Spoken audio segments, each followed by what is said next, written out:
Settle in, dear friend. Let this be your soft landing for the day. If you have a blanket, pull it around your shoulders.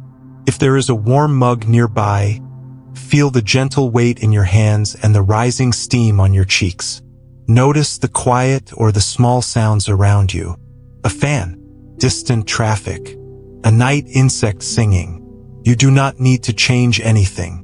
You are welcome exactly as you are, with all the edges and smudges of a real life. Take one easy breath in through your nose. Let it fall out through your mouth.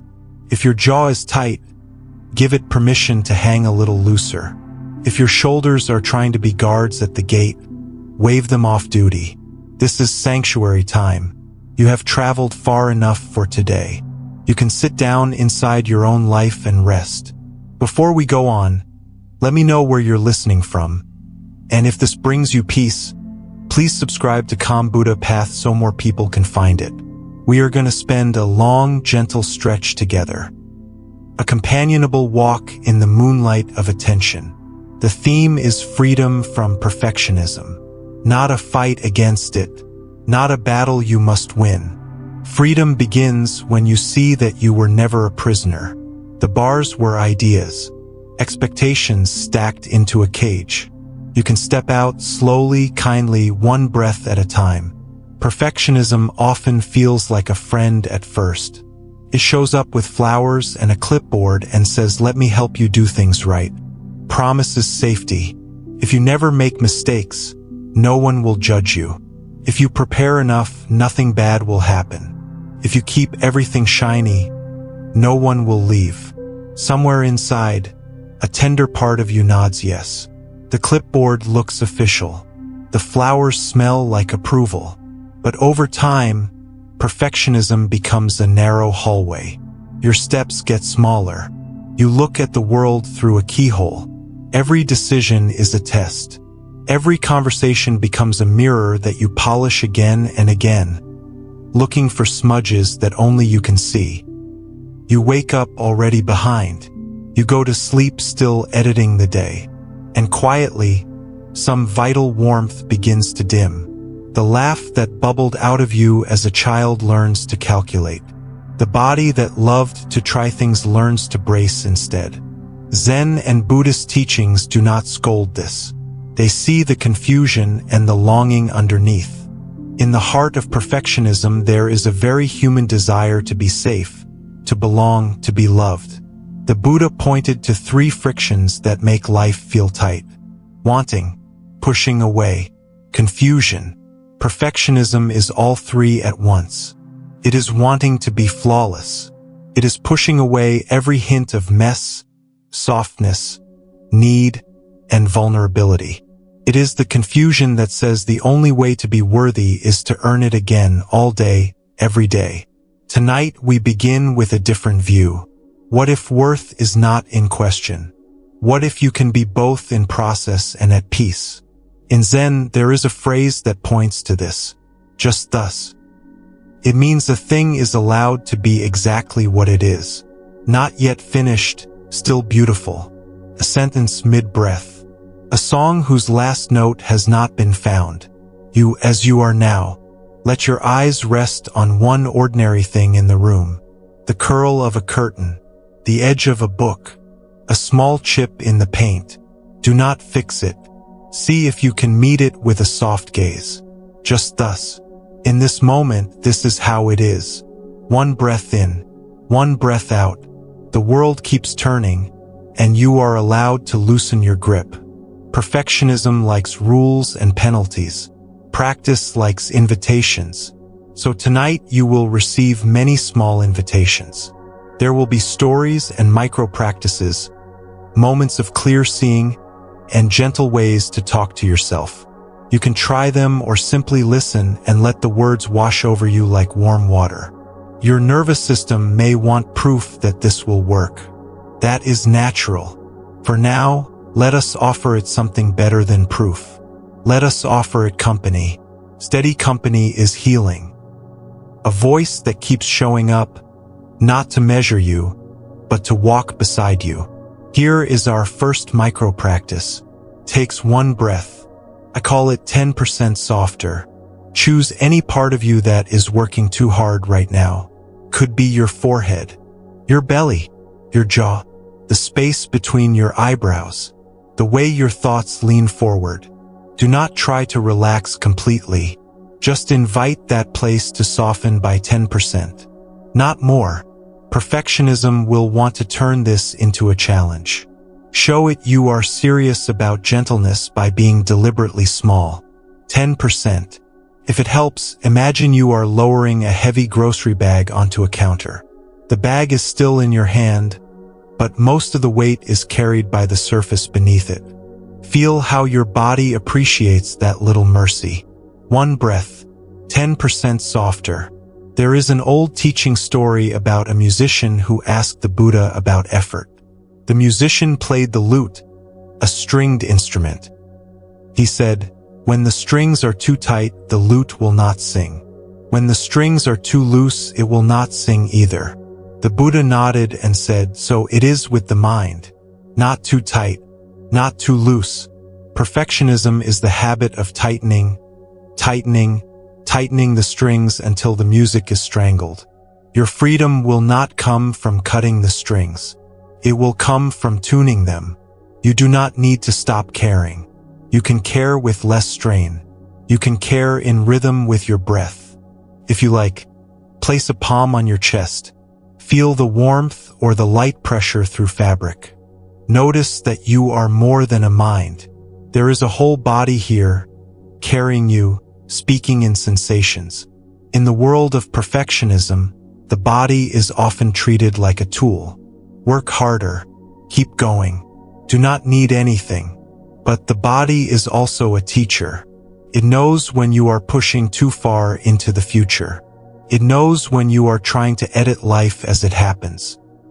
It tells you with tightness and fatigue and the brittle feeling of being almost but not quite present. Tonight we practice listening to the body without fixing it.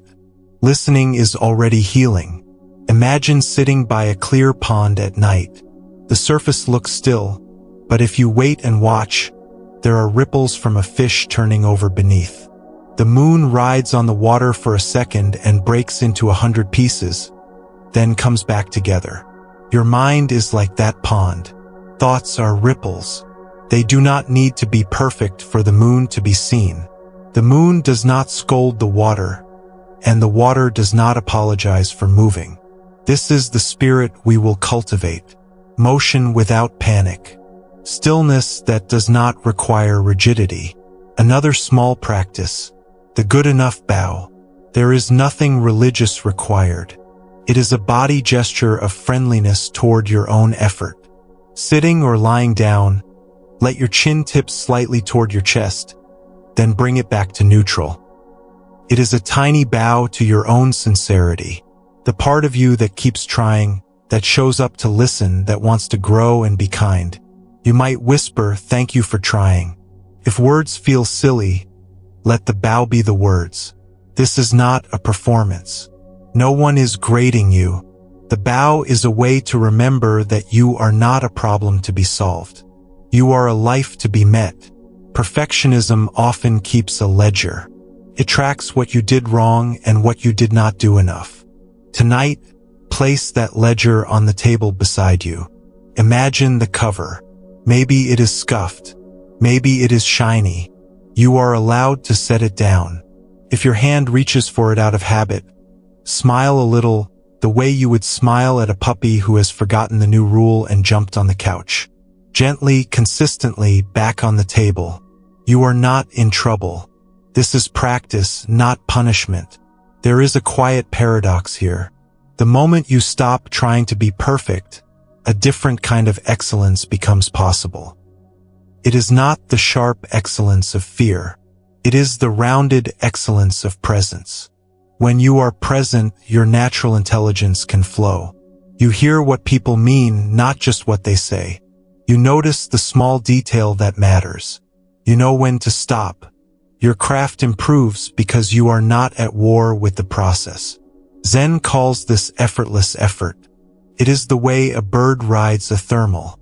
The wings still work, but they are supported by rising air. You may worry that if you ease up, everything will fall apart. The house will get messy. The project will fail. People will see who you really are. Under that fear is a beautiful truth trying to be known. Who you really are is not a grade.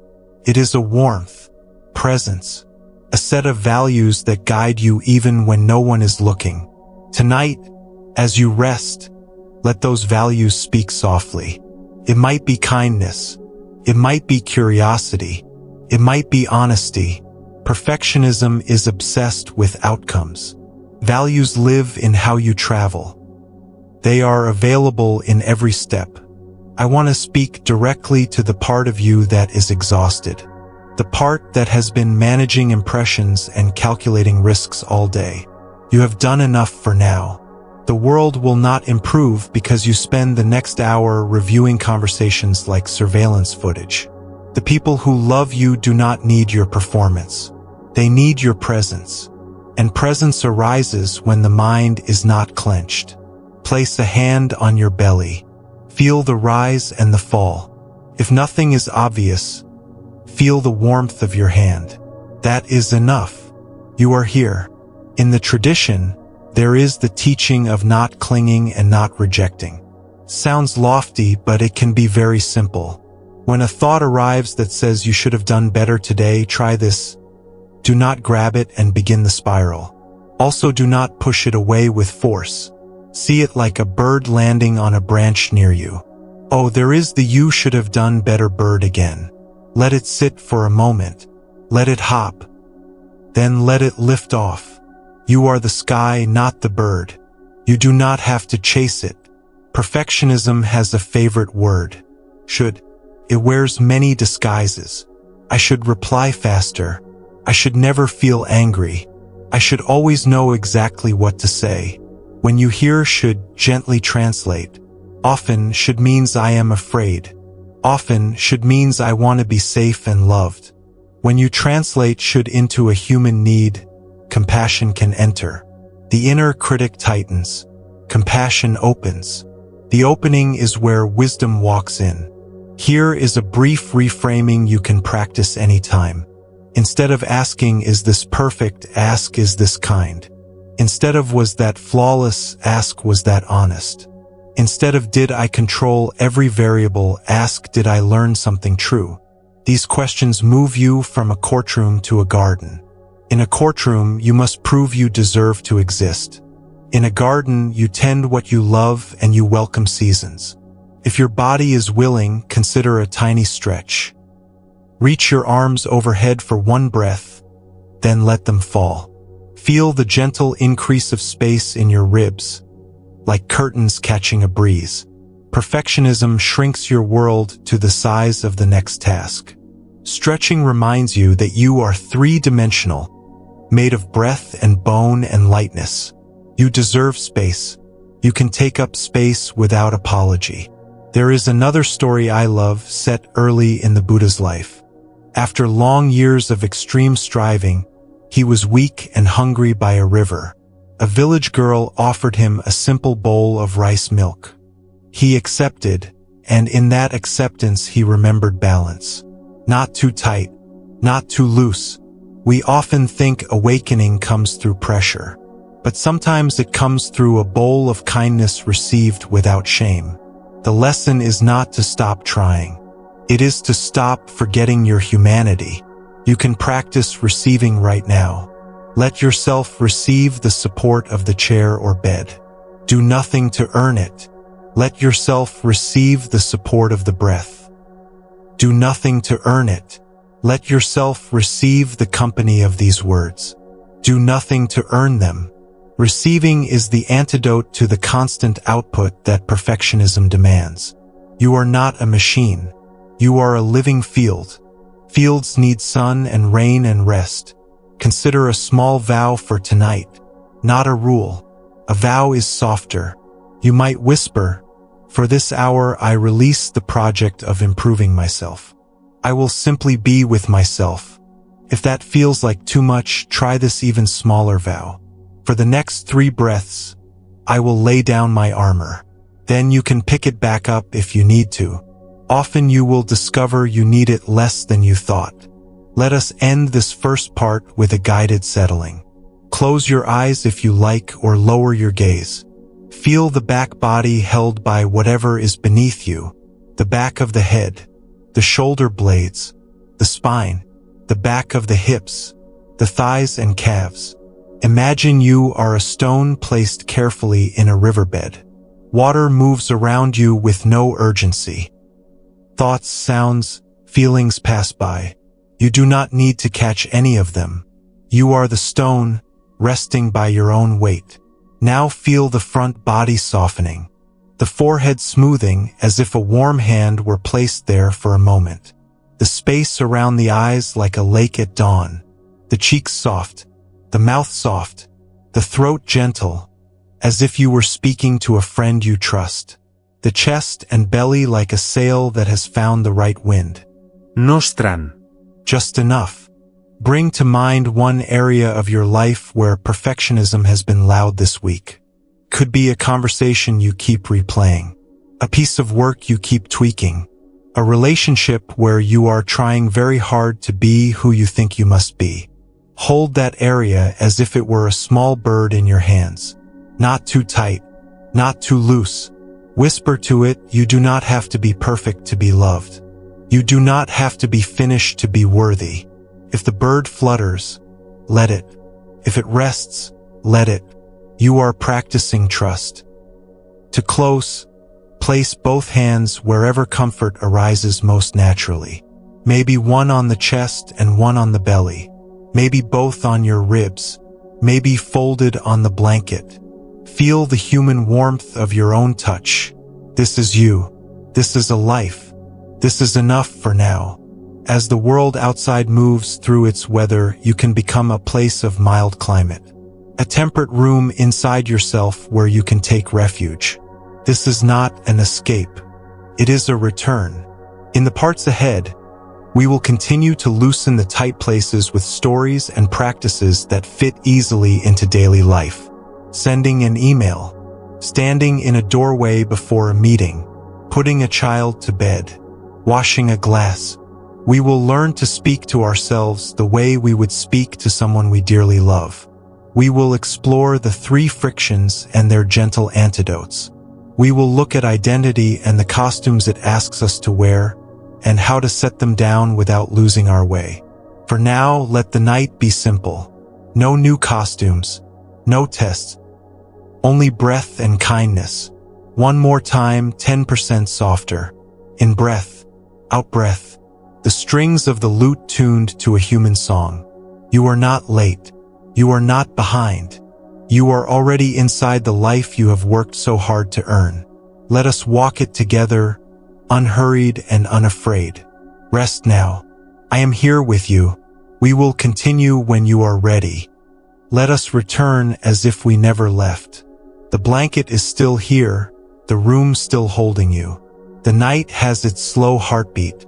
Place your attention on the gentle rise and fall of breathing, like a tide that knows the shore without asking. You do not need to do this perfectly. If the mind wanders, it is only reminding you that it is alive. Each time it drifts, you have a chance to practice returning without scolding. This already is freedom from perfectionism. Not the absence of wandering, but the absence of punishment. Tonight, we begin with a clear idea that can save you hundreds of small agonies.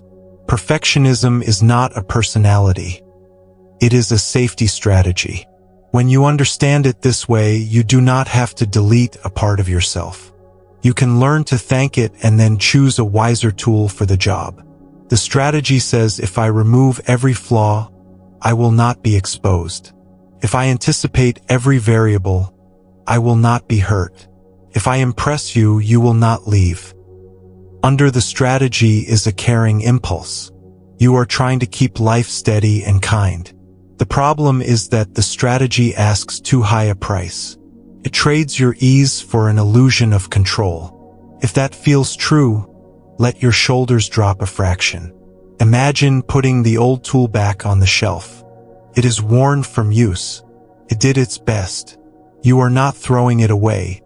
You are setting it down because your hands have learned something gentler. This is the first key idea of our journey. Safety strategies can be retired when wiser safety arrives. Wiser safety is presence. Wiser safety is truth told gently. Wiser safety is the body listened to. These are not tricks. They are a homecoming. Here is a micro-practice to make this real. I call it the 3-breath gate. You stand at the threshold of action. Opening an email, beginning a conversation, stepping into a meeting, picking up a broom. Before you cross the threshold, take 3 natural breaths. On the first breath, feel your weight. On the second, feel your heart area. On the third, decide which tool to carry with you, the tight tool of perfection or the soft tool of care. Choose care. Cross. You do not need to tell anyone what you are doing. The gate is private. It becomes a ritual of choosing the present over the performance. Notice what happens when you try the gate in a simple moment, like replying to a message. Perfectionism will want to craft a flawless sentence and forecast every possible reaction. Care asks simpler questions. Is this clear? Is this honest? Is this timely enough? If those are true, you can send. The music in your life begins to change when send becomes an act of trust rather than a courtroom verdict. One small send at a time, you learn that your worth does not live in unanimous applause. It lives in your sincere movement through the day. Let us bring in a scene from ordinary life. You are at your desk, a cup growing cool beside you. There is a message from someone important. Your stomach tightens the way it does before a storm. You read your words again and again, hunting for the sentence that will prove you are intelligent, generous, fully prepared. The cursor blinks like a metronome, keeping time with your worry. Now the 3-breath gate. First breath. Feel your feet on the floor, the low, reliable pressure. Second breath. Feel the warm cave of your chest, a mammal alive and good.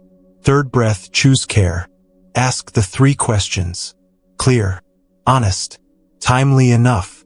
Send. Then place your hands flat on the desk for one more breath, like closing a drawer softly. This is how trust grows, through tiny doors closed with gentleness. Perfectionism complains here, says, but what if I miss something? What if I look foolish? What if this costs me? It is right that the world has edges. Not every outcome is sweet, but the cost of constant guarding is higher than you think. Guarding steals your curiosity and numbs your delight. Guarding makes you less accurate because fear takes the wheel. You do not need to abandon caution. You are learning to place caution in the back seat and presence up front. There is a story about a potter in a small village. She made bowls for the monastery, rows and rows drying on wooden shelves. One day a child ran through the workspace, laughing, and bumped a shelf. A hairline crack appeared in a bowl destined for the abbot's table. The potter sighed. Her apprentice said, "We should toss it. The abbot deserves the best." The potter traced the fine line with her fingertip. Then she mixed a golden resin and filled the crack. At the meal, she placed that bowl in front of the abbot. He ate rice and stew from it, the golden vein gleaming like a river on a map. Afterward, he said, "This is the best bowl because it remembers what happened and holds its shape anyway." We are like that. We remember what has happened and still hold our shape. Perfectionism wants stainless steel. Practice prefers a bowl with a golden river. The river is the record of your living. Bring your awareness now to the area around the eyes. Let the muscles soften as if you were looking out across a field rather than at a small screen. Perfectionism makes your gaze narrow. It says find the flaw, hunt the problem. Soft sight widens. It allows the truth that most of what is here is not a crisis. Most of what is here is neutral or kind. If you search for danger, your body will supply the chemistry for danger. If you search for steadiness, your nervous system will slowly remember how to make that chemistry too. Again, no forcing. 10% softer. 3-breath gait. Small mercies repeated. Let us name the 3 frictions we met last time, because naming them is like turning on a light in a room you keep bumping into. Wanting. Pushing away. Confusion. In perfectionism, wanting says I must have the best result. Pushing away says I cannot bear mess or uncertainty. Confusion says my value equals my last grade. When you feel a spike of anxiety in a task, ask gently which friction is leading. If it is wanting, try this sentence. I can want excellence without demanding it. If it is pushing away, try, I can meet this mess one piece at a time. If it is confusion, try, my value is bigger than this moment. These are not magic spells. They are reminders that let the breath back in. We can upgrade the way you speak to yourself. The critic inside tends to use courtroom language. Should, always, never, failure, perfect. Let us change the setting from court to kitchen. In the kitchen, you speak in everyday measures. A pinch, a handful, a taste, too salty, needs more warmth. When the critic says this is a disaster, the kitchen voice says this needs more warmth. When the critic says you never get it right, the kitchen voice says add a pinch of patience. Kitchen language turns judgment into adjustment. Adjustments can be made. Judgments make you freeze. Try the kitchen right now with something small near you. Perhaps the tidiness of the space, the way your day ended, the tone you used with someone. Instead of a verdict, try an adjustment. Too sharp earlier. Add warmth next time. Push too fast. Add a pause. Avoided the task. Start small. The goal is not poetic language. It is practical kindness. You will notice that once you stop calling yourself names, there is energy available for change. We can also practice the good enough plan. This is a simple structure. Before you begin a task, quietly define what good enough looks like for this round. Not for all time, for this round. Good enough might be 20 minutes of focused effort, a first draft with headings, a room made walkable not spotless, 2 honest sentences in an apology instead of paragraphs of performance. If you like, write your good enough plan on a small card. Begin. When you reach the plan, stop. Perfectionism will try to move the goalposts. Smile. Keep the agreement. The power of this practice is that you become a person you can trust. When you trust yourself to stop, beginning gets lighter. There is a gentle paradox here. When you allow good enough, your overall quality often rises. Fear makes the hand shaky. Relaxed attention smooths it. You will see this in the way you speak, write, cook, parent, lead. The warmth of presence makes the work breathable. Breathing work is better work. Again, we are not throwing standards away. We are replacing brittle standards with living ones. Living standards bend with honest context.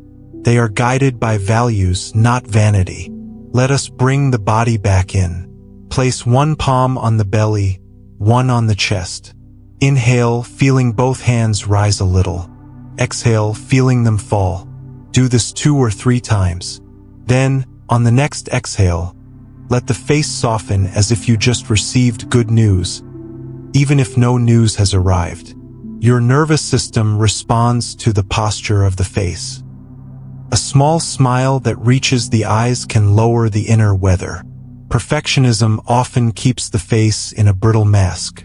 Let the mask rest on the shelf for a while. No one needs a show from you right now. The people who truly love you want your unguarded presence, not your audition tape. We can practice in the doorway too. Every doorway is a bell. When you move from one room to another, let the threshold remind you to reset. In the doorway, ask these quiet questions. What matters in the next room? What can be left behind for now? Who do I want to be with these people? Then step. This is how perfectionism loses its grip, one threshold at a time. You learn that you can move between roles without clinging to a single perfect identity. At home, you are not a professional performing excellence. You are a human being practicing tenderness. At work, you are not a child trying to earn stars. You are an adult bringing clarity and care. A brief story from the Buddha's life. There was a time when a monk named Ananda swept leaves outside the hall. A wind came and scattered them again. Ananda sighed and began to sweep once more. Passerby mocked him.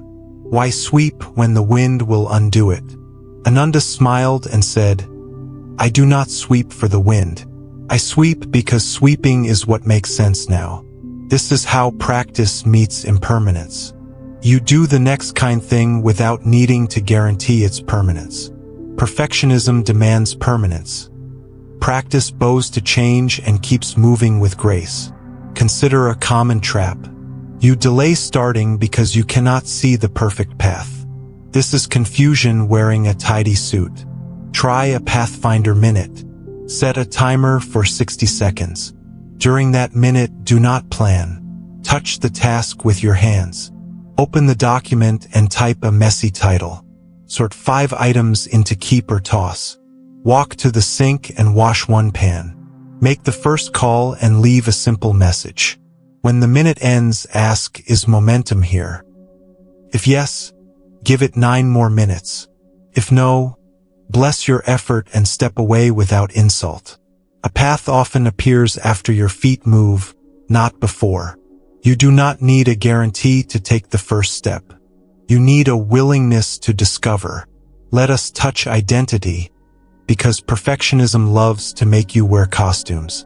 The costume might be the one who has it together, or the kindest person in every room, or the expert without doubt. Costumes can be fun, but not all day. When you notice you are wearing one, whisper, I can take this off now. If removing it feels too naked, loosen it instead. The expert can say, I have a thought and I am open to correction. The kindest person can say, I care and I have limits. The one who has it together can say, today is wobbly and I am still worthy. Identity is lighter when you hold it with a smile. Here is a settling practice for when the critic is loud at night. It is called the 5-room house. Imagine your awareness as a house with 5 rooms. Head, throat, heart, belly, feet. Start in the headroom. Look around. Thoughts like papers on a desk. Without sorting them, open a window. Fresh air in. Move to the throat room. Check for tightness. Open a window. To the heart room. Feelings arranged like weather. Window. To the belly room. Sensations of hunger or fullness or flutter. Window. To the feet room. Contact with the floor or bed. Window. Then stand in the hallway and feel the whole house at once. Lightly aired. You did not fix the house. You let breath move through. Often that is enough to sleep. Let us revisit a daily scene. Parenting or caring for someone vulnerable. Perfectionism wants to be the ideal caregiver. Anticipating needs, never losing patience, staging an immaculate childhood. Practice meets the child who exists. Sometimes the child is messy, loud, slow to put on shoes. Sometimes you are tired. The 3-breath gate here is a kindness to both of you. First breath. The small hand you hold is a universe. Second breath. The adult hand is a universe too. Third breath. Choose care over control. Maybe the shoes take longer and the moment becomes a lesson in patience and laughter. Maybe tears come and you kneel to match their height. At bedtime you might whisper, we learned today. That is enough. Perfectionism measures days by victories. Practice measures them by love delivered. Workplaces offer rich fields for practice. In a meeting, notice the urge to speak only when you have the perfect sentence. Try offering a clear, kind fragment. I see 2 options here. I'm leaning this way because it is simpler to test. Imperfect contributions can be more useful than polished monologues, because they create space for collaboration. Later, if you realize you were wrong, say so without drama. I've changed my mind with new information. Thank you for the push. Humility is not a wound. It is a doorway. The best teams do not trade in infallibility. They trade in trust and repair. Another micro practice. The one kind line. After any interaction that matters, give yourself one sentence of kindness. Not a paragraph, not an essay. One line. Thank you for showing up. You tried hard in there. You listened even when it was hard. You apologized, and that was brave. If the critic jumps in with a list of what could have been better, let it talk while you hold your one kind line like a candle. A single flame lights a dark room. You do not need fireworks to feel human again. You may wonder about goals. Are we abandoning them? No, we are sharpening them. There is a difference between a tight aim and a true aim. A tight aim says flawless delivery by Friday or I am a failure. A true aim says deliver value by Friday in a human way, learn from what happens, and take care of the people involved, including me. True aims are stronger because they are braided with values. When setbacks arrive, and they will, you do not lose your compass. You adjust the sail. You keep your dignity. Dignity is not grand. It is the quiet way you treat yourself on the days that go sideways. As we come toward the end of this part, let the breath grow a little deeper as if the night air itself were kind. Picture the golden-veined bowl again. Imagine one of your own cracks, not as proof of failure but as a line of story that makes the bowl more itself. Put a fingertip to that place in your life, not physically, but with attention. Whisper, may this line shine. May it teach me gentleness. May it teach me balance. The body understands wishes said softly. It loosens just enough to let wisdom in. Let us close with a short guided rest. Lie back if you can or settle more fully into your chair. Notice the back body supported. Notice the front body receptive. Imagine you are a leaf floating on a slow river at dusk. The river carries you around gentle bends.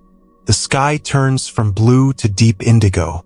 On the banks, lanterns glow in windows where other human lives are unfolding, each one imperfect and brave. You are not alone in this practice. Somewhere a person is choosing care over control right now, just as you are. Somewhere a person is sending the good enough message and going for a walk. Somewhere a person is laughing at a tiny mistake and letting the day be small. Your practice joins, there's like tributaries joining a wider water. When you wake tomorrow or when you stand from this nest of blankets, choose one place to apply what you heard. Just one. The 3-breath gate at a doorway. A good enough plan for a task. The one kind line after a conversation. Do not try to change everything. The strings of the lute must not be too tight. We are tuning a life, not tightening a trap. Rest in the house of breath for a few more cycles. The night is patient. You can be patient too. You are learning the art of not making war with yourself. You are learning to trust the golden rivers in your bowl. You are learning to sweep because sweeping makes sense now, wind or no wind. This is a good life to practice in. This is a good body to practice with. This is a good moment to practice in. When you are ready, let the corners of your mouth lift by a cherry bloom fraction. Let the face send a message to the heart. We are safe enough to soften. Sleep if sleep wants you. If wakefulness stays, let it sit beside you like a quiet friend. Either way, you are resting from the performance. Either way, you are closer to the ease you seek. Come back to the warmth you built. The blanket, the steady chair or bed, the quiet room that already knows how to hold you. Let the breath find you where you are. You do not need to chase it or control it. Notice how inhaling arrives on its own, like a tide returning to a familiar shore. Notice how exhaling departs with no argument, like a friend who trusts you to meet again. Perfectionism wants to manage even this. How many counts, how smooth, how still. Tonight we practice a kind of breathing that is native to you. Enough to feel alive. Enough to feel accompanied. There is a key idea we will rest in tonight, one that gives you a simple doorway out of the tight hallway. We will call it process mind over performance mind. Performance mind evaluates and displays. It is concerned with how things look, how they land, how you are ranked. Process mind attends and participates. It is concerned with what is true right now, what is needed next, what fosters life. The beautiful secret is that process mind usually produces better results than performance mind, but that isn't why we practice it. We practice because process mind lets you live inside your own moments instead of hovering above them with a clipboard. Feel your hands as they are. Perhaps one is warmer than the other. Perhaps you can sense the soft thrum of blood beneath the skin.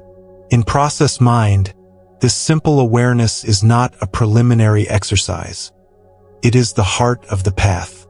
You are practicing returning to what is actually happening, rather than rehearsing for a judgment. When you cook in process mind, you taste and adjust. When you write, you follow the line that is alive instead of forcing the line you think will impress. When you speak, you listen to the other person's eyes and the air in the room. This is not laziness. This is precision guided by care. A small, workable practice, the 1 millimeter shift. The next time you notice the old pressure building, shoulders creeping up, jaw setting like wet cement, thoughts sprinting, ask, what is 1 millimeter of kindness I can add here? Not a grand strategy. 1 millimeter.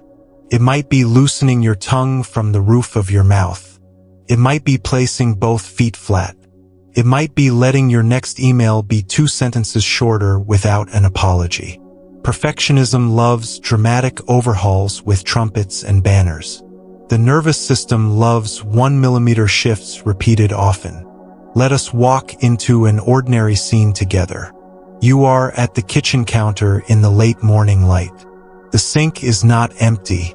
The list on your phone holds more items than the day can carry. Your chest lifts toward a tiny panic. Performance mind whispers, a good person would have handled this already. Process mind answers, what is the next kind thing? Not the complete solution. The next kind thing. Perhaps it is washing one pan to make space. Perhaps it is drinking a glass of water. Perhaps it is setting a timer for 12 minutes and letting the timer be the container. When the bell rings, you stop and bow. Literally, if you like. The bow says, I participated.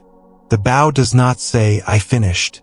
Participation is how life moves forward without the violence of self-contempt. There is an old parable about a painter who sought perfection. He vowed to paint the most flawless circle by hand.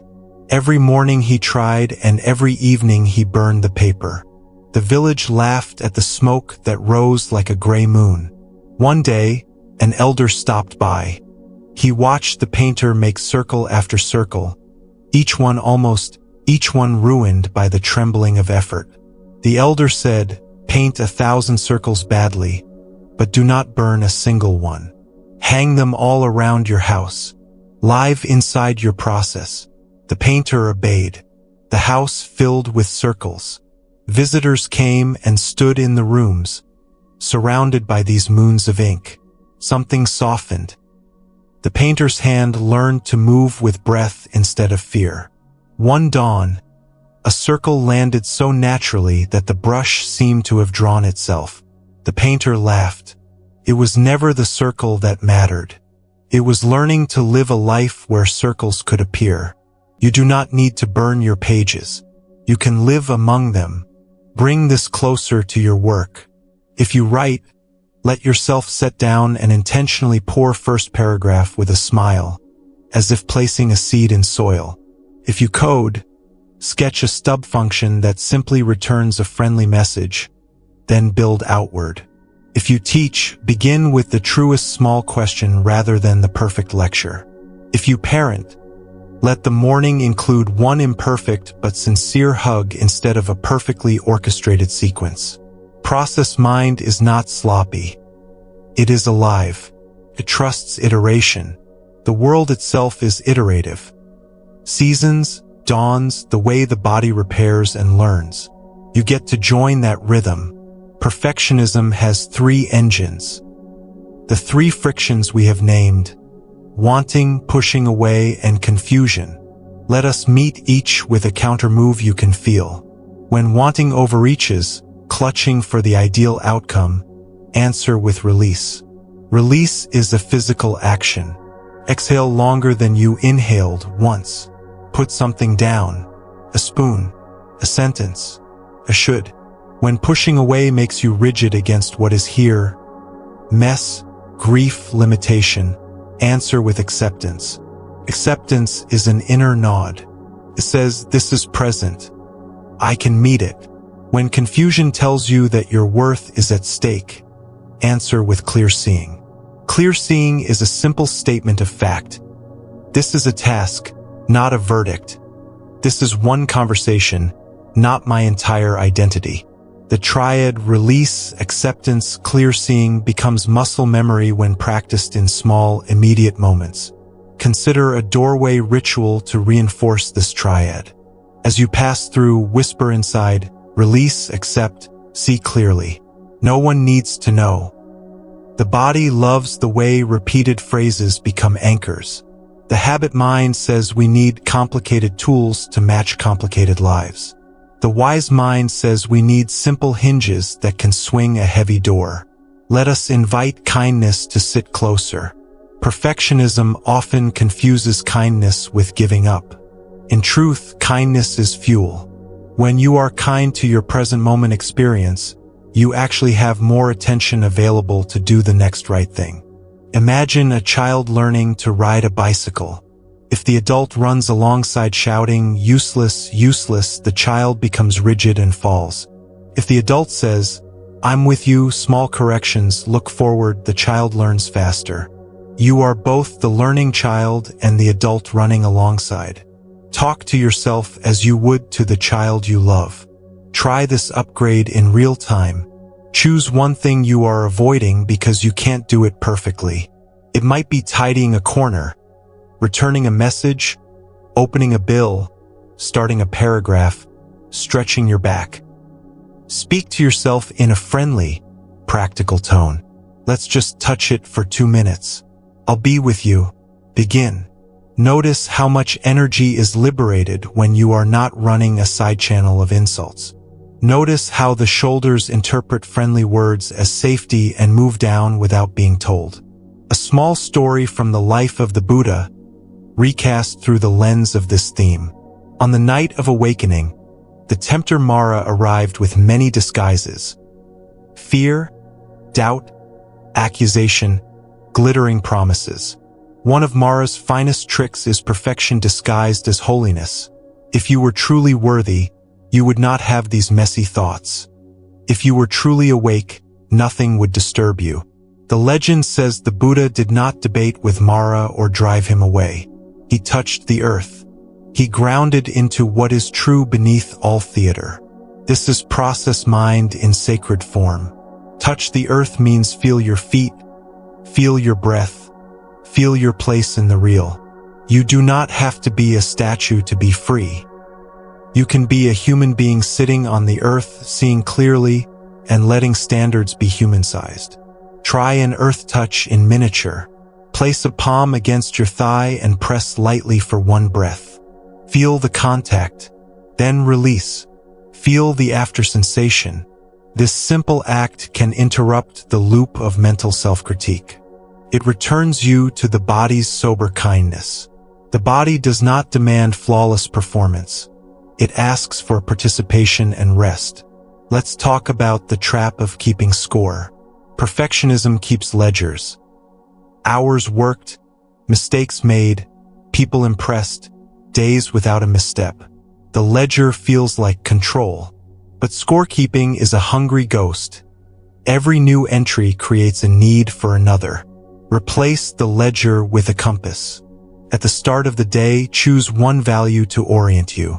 Perhaps courage, perhaps gentleness, perhaps steadiness. At midday, ask, have I faced one thing with courage? Have I done one thing gently? Have I held steady once on purpose? Night, ask again. The compass is humble and clear. It will not applaud you for 10 tasks done without breath holding. It will quietly point you toward the next true step. A practice you can borrow right now, the mistake bow. When you notice you mess something up, a clipped word, a missed detail, a forgotten commitment, stand or sit a little taller and make a small bow. The bow says, I see it. I honor the lesson. I return to the path. You can add a sentence if you like. Repair where needed. Not punish. Repair. Then you take the next concrete step. Send an apology, update the document, put a reminder where it will catch you next time. The loop ends not in self-attack but in repair. Repair is adult love. Consider the subtle perfectionism that hides in spiritual practice. It says your meditation must be deep, your breath even, your compassion constant, your mind empty. This is a new, shinier cage. If you notice yourself striving at the altar of calm, smile with your whole face. Whisper, oh hello, perfection in a robe. Then return to practice as the art of befriending what is here. If your meditation today is feeling the itch on your left calf for 2 minutes and then the sound of a car passing, wonderful. You practiced returning. If your breath is uneven but each exhale has a small ribbon of relief, wonderful. You practiced relief. The goal is not to perform transcendence. The goal is to be less at war with your life. Let us bring in a scene from our digital era. You open a social feed and feel the quick sting of comparison. Performance mind wakes like a guard dog. It barks. Do more, be more, fix your life. Process mind reaches for the leash, says back to the body. 3-breath gate. On the first breath, feel the device in your hand. On the second, feel your heart area with real affection. On the third, choose. Close the app or stay on purpose. If you stay, you set a kind timer and you decide what you're here to do. Perhaps you write one supportive comment to someone who is brave. Perhaps you learn one true thing. Perhaps you post one honest, unpolished note about your day without editing it into a brand. Then you close the door and step back into your life. These are small rebellions that add up to sovereignty. You may wonder how process mind handles ambition. Is it not dangerous to be gentle when the world is competitive? Here is a clear answer. Gentleness and seriousness are not opposites. Process mind is serious about the work and gentle with the worker. When you hold yourself this way, your stamina increases. Burnout softens. You become the person others trust because your presence is not built on adrenaline and fear. You can still set strong goals. You can still aim high. But you will not sacrifice your humanity for an image. You will not require the world to love you in order to value your own movement. Try an experiment the next time you prepare for something that matters. A presentation, an interview, a conversation with someone you love. Instead of drilling lines into perfection, spend the last 5 minutes feeling your feet and imagining the room where this will happen. See yourself listening more than defending. See yourself speaking from values rather than hunger. Write 3 words on a small card, perhaps clarity, warmth, brevity, and carry them in your pocket. When the moment arrives, check the card with a touch. Let the touch remind you of process mind. You will feel the difference in your breath. Let us meet the body again. The body is where perfectionism leaves fingerprints. Tension in the neck, tightness in the belly, a subtle clench around the heart. A micro practice for daily life, the ribcage wave. On an inhale, gently imagine the ribs opening like a book. On the exhale, imagine the cover closing softly. 3 waves. This is not a performance of breath mastery. This is an invitation to become porous to your own life. Porousness allows creativity. When you stop bracing, ideas and kindness can pass through. I want to give you 4 gentle questions that can replace the harsh interrogations of the critic. You can use them in almost any scenario. What is actually happening? What matters most here? What is the next kind thing? What can be left for later? These questions are a lantern you can hold low and near your feet. They do not spotlight your supposed failures. They illuminate the next stone in the path. Try them with a friction point that is active right now. Perhaps sleep feels slippery. What is happening? I'm worried and wired. What matters? Signaling safety to the body. Next kind thing. Dim the screen, cool the room, breathe in 4s. What can be left? Planning tomorrow's entire life. You do not fix everything. You make this moment gentler. Gentler moments accumulate into a softer life.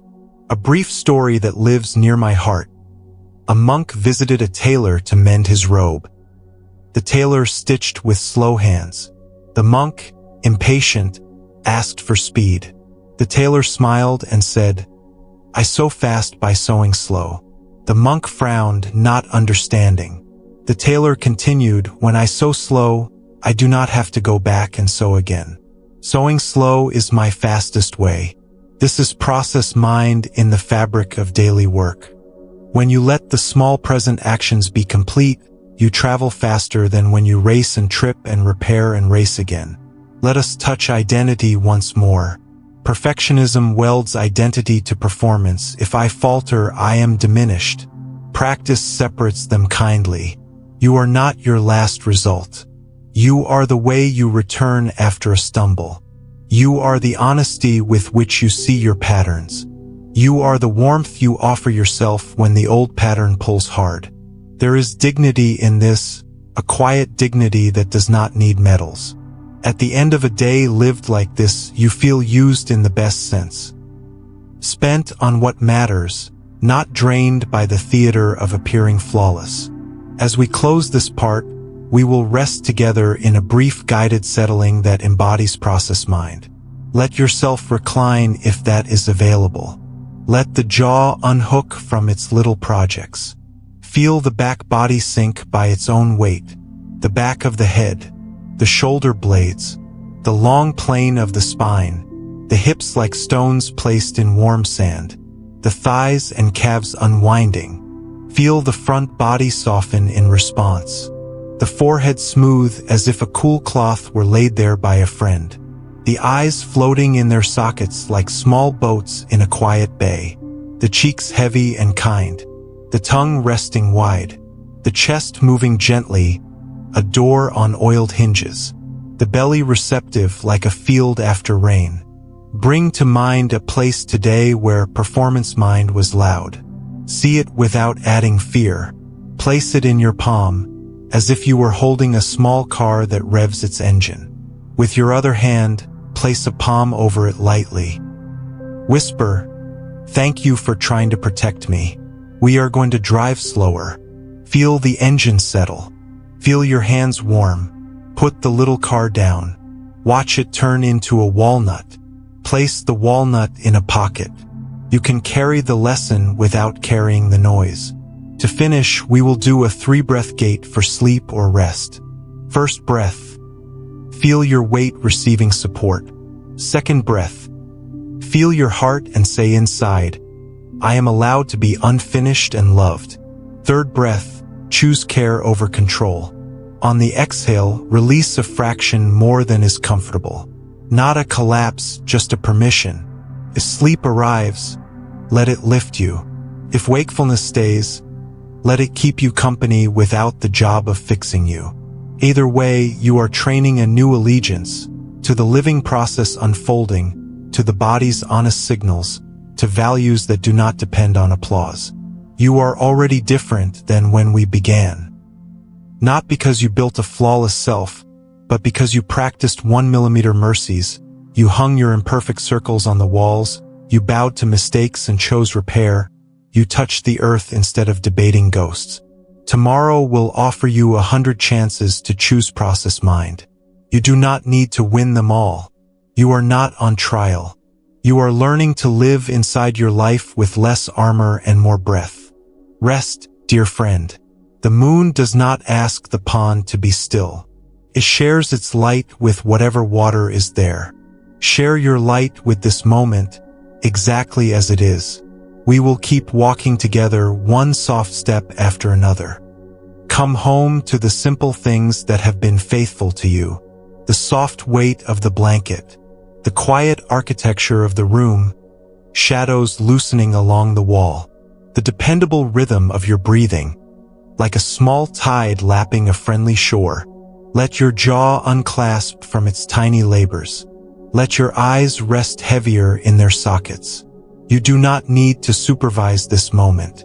It is already here. As we continue, we turn toward a second key idea that changes the way perfectionism operates in you.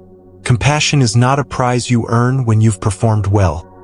It is a skill you practice precisely when things are messy. The old habit says, be kind to yourself after you've done better. The wiser habit says, be kind to yourself so that doing better is even possible.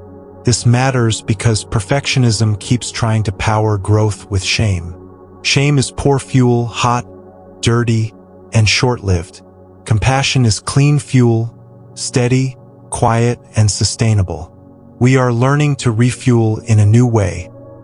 Let your hand find your chest for a breath. Feel the animal warmth there. If your mind wants proof that compassion helps, let the body answer. Notice how a friendly palm changes your breathing without any speech. Your nervous system knows this language. A kinder stance lowers the inner alarms. With fewer alarms, your attention becomes available for honest seeing and small, doable actions. This is not theory. It is physics of the heart. Bring to mind a small recent wobble, nothing explosive, just one of those tiny human tangles. Maybe you spoke a little too sharply. Maybe you missed a detail. Maybe you froze when you wanted to show up. Watch what the critic wants to do. Rehearse the case, pronounce the sentence.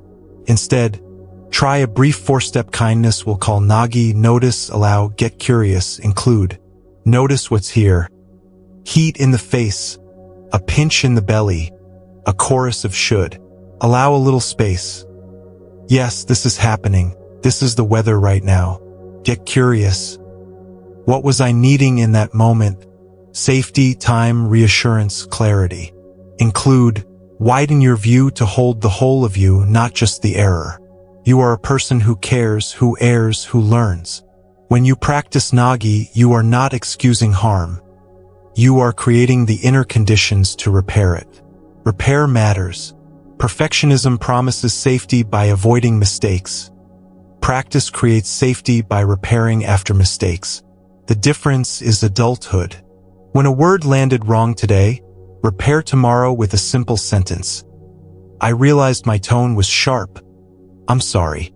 Here's what I meant. When you missed a detail, repair with clarity. I overlooked this and have corrected it. Here is the updated version.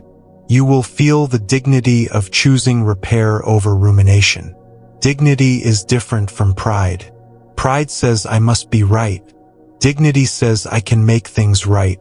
A story now, one that has sailed through many Zen halls in different forms. A young archer trained for years to split a distant target. When he shot alone, his arrow flew true.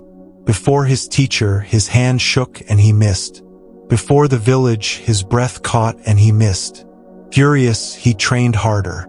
The teacher took him to a cliff above a river and placed a gourd on the water far below. Shoot, he said. The archer trembled at the height and missed 3 times. The teacher smiled. You are not missing because the target changed. You are missing because of the you that is watching you. Learn to shoot when the watcher is kind, and your hand will remember. The training that followed was odd. The archer learned to feel his feet before the bow. He learned to soften his gaze until he could hold the whole hillside and the small gourd at once. He learned to breathe as if the river itself were inside his ribs. One morning the arrow fell from the string like rain finds a leaf. The teacher bowed. You have learned to take the watcher's seat with love. Perfectionism builds a hostile watcher. Practice builds a benevolent one. Let us try the benevolent watcher in a very ordinary scene. You are answering messages with a deadline grazing your heels. The old watcher peers over your shoulder, hissing for flawless sentences and guaranteed applause. Invite the new one to sit at your left. Let it speak in kitchen language, not courtroom language. Clear enough. Honest enough. Send. When you feel the jolt of fear as you press the key, let the watcher murmur, there you go. Breathing work is better work.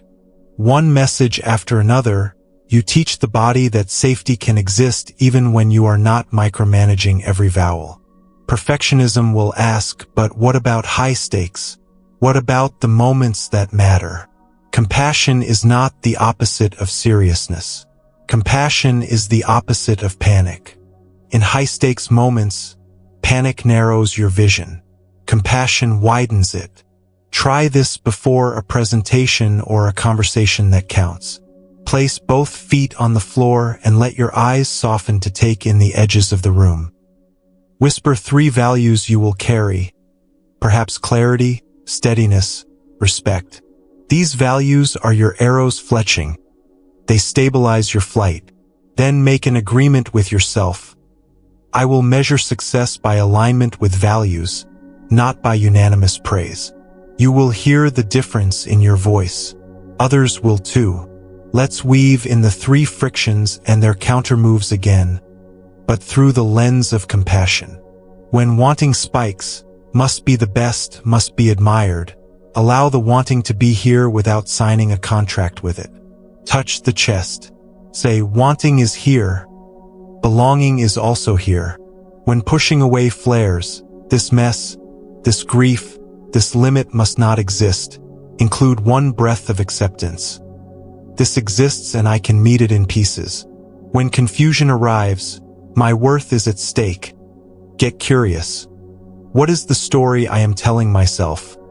What would change if I called this a task, not a verdict? Layering compassion onto the triad turns tools into texture. They stop being tricks and become a way your whole body can live. We'll build a practice for your evenings called the compassionate audit. The word audit can sound harsh, so imagine it as a candle carried through the house of your day. One room at a time with no scolding, just seeing. Ask 4 questions before sleep. Where did I act from care? Where did fear take the wheel? Where is repair needed?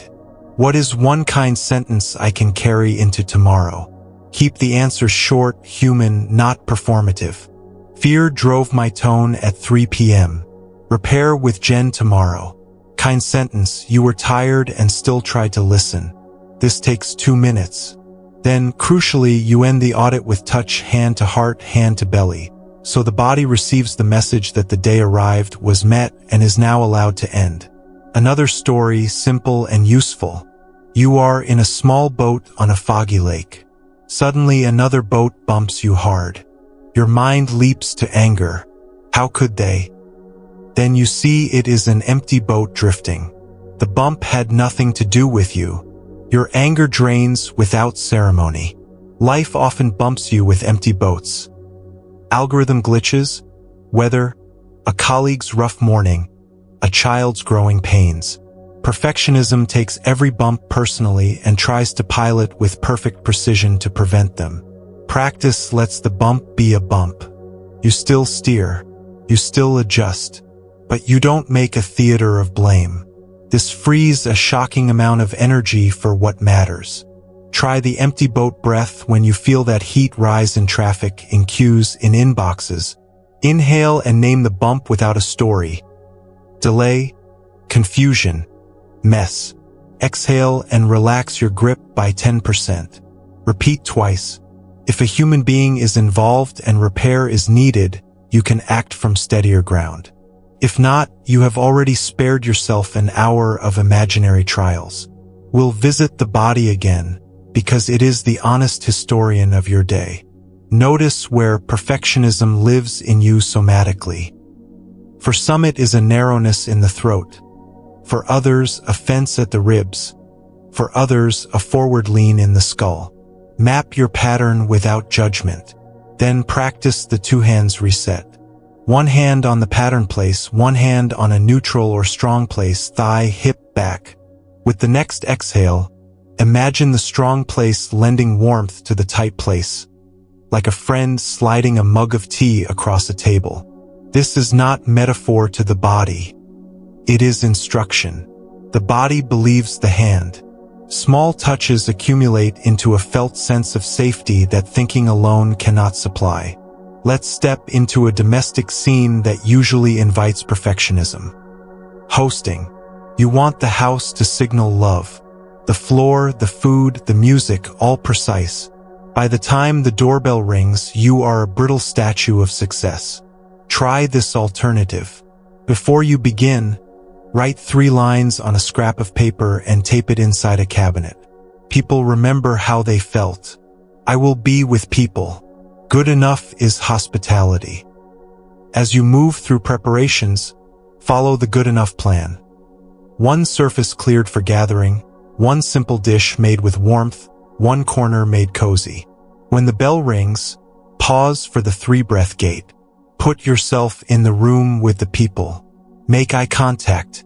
The music of the night will change. It will be less about your performance and more about our connection. Imperfections will become the charming texture of real life. Work scenes also soften with compassion.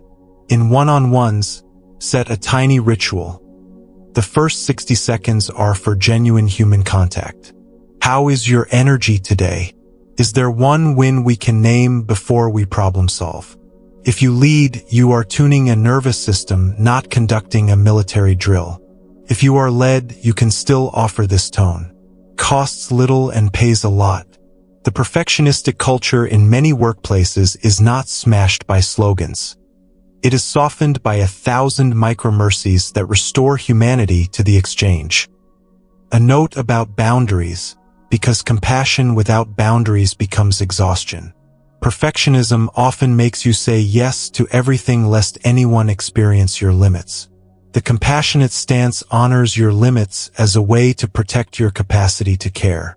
Practice the 2-sentence no. First sentence, a clear no with brief context. Second sentence, an offered alternative that is honest. I can't take this on this week. My plate is at capacity. If helpful, I can review a draft next Thursday. Your heart will pound the first times.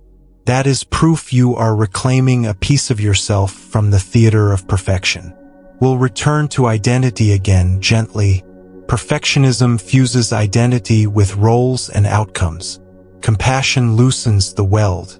You are more than the person who shipped or didn't ship today. You are more than the polite host or the clipped voice. You are a living river of values expressing themselves imperfectly. When you forget, touch the earth. Literally, if you can. Bare feet on a floor, palm to a wall. Say inside, I am allowed to be in process. You might be surprised how quickly the body believes you. Let's visit an evening ritual to help you sleep in a kinder way. Call it the permission slip. You write a single line on paper and place it on your nightstand. I grant myself permission to be unfinished and at peace. You can add a second line if the day was sharp. I will repair what needs repair after rest. When the critic arrives at 2 a.m. with its flashlight and clipboard, you touch the paper. The touch is the medicine. The words are a trail marker for the mind. The body recognizes the texture of agreement and releases a little more into the pillow. If you are caring for someone, children, elders, patients, remember this. Compassion is contagious in a household. When you soften toward your own stumbles, others breathe easier around you. The child no longer learns that love is earned by spotless performance. The elder no longer learns that their slowness is a crime. The partner no longer learns that tension is the price of being together. This is not theory.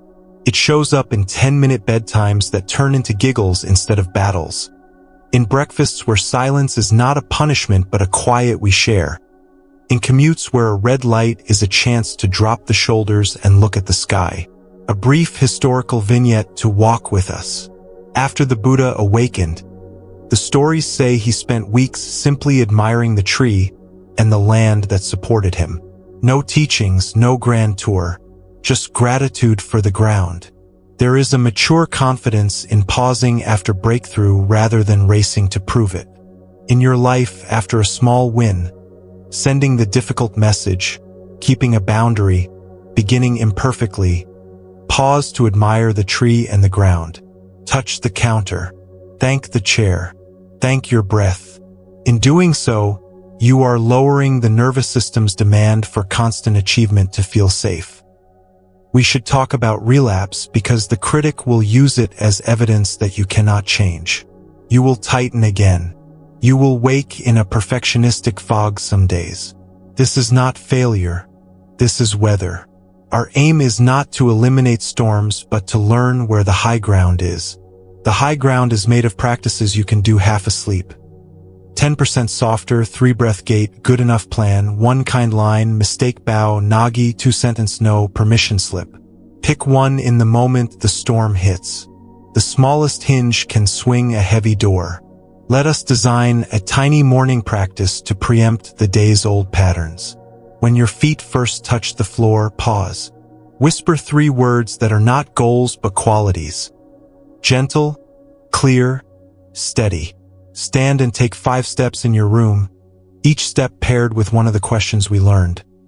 What's happening? What matters? Next kind thing. What can wait? Thank you. Takes less than a minute. You will carry the flavor into your breakfast, your commute, your inbox. You are setting your inner weather, not denying the outer weather. That makes all the difference.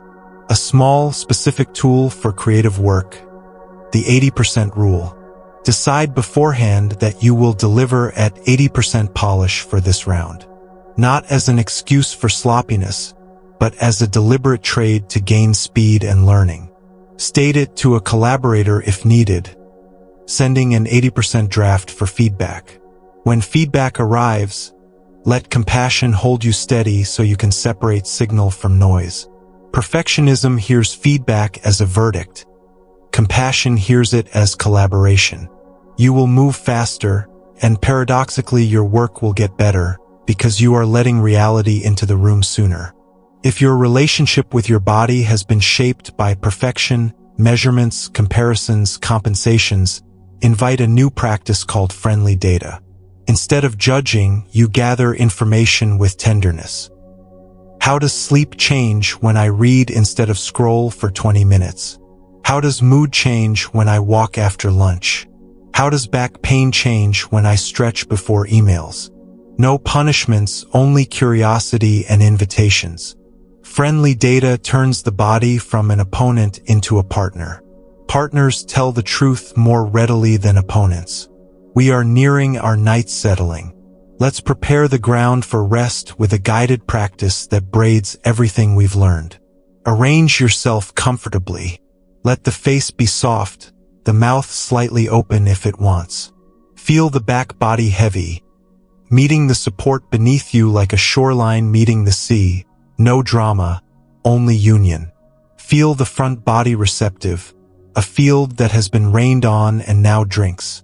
Bring to mind one place where perfectionism might visit tomorrow. See it softly without angles, just a scene. A meeting, a kitchen counter, a school drop-off, a blank page. Offer the scene a small bow. Then place 3 values on a shelf beside it. Perhaps patience, clarity, humor. See them there like useful tools. Now breathe 3 easy breaths. On the first, say inside, I am allowed to be unfinished. On the second, I will repair what needs repair.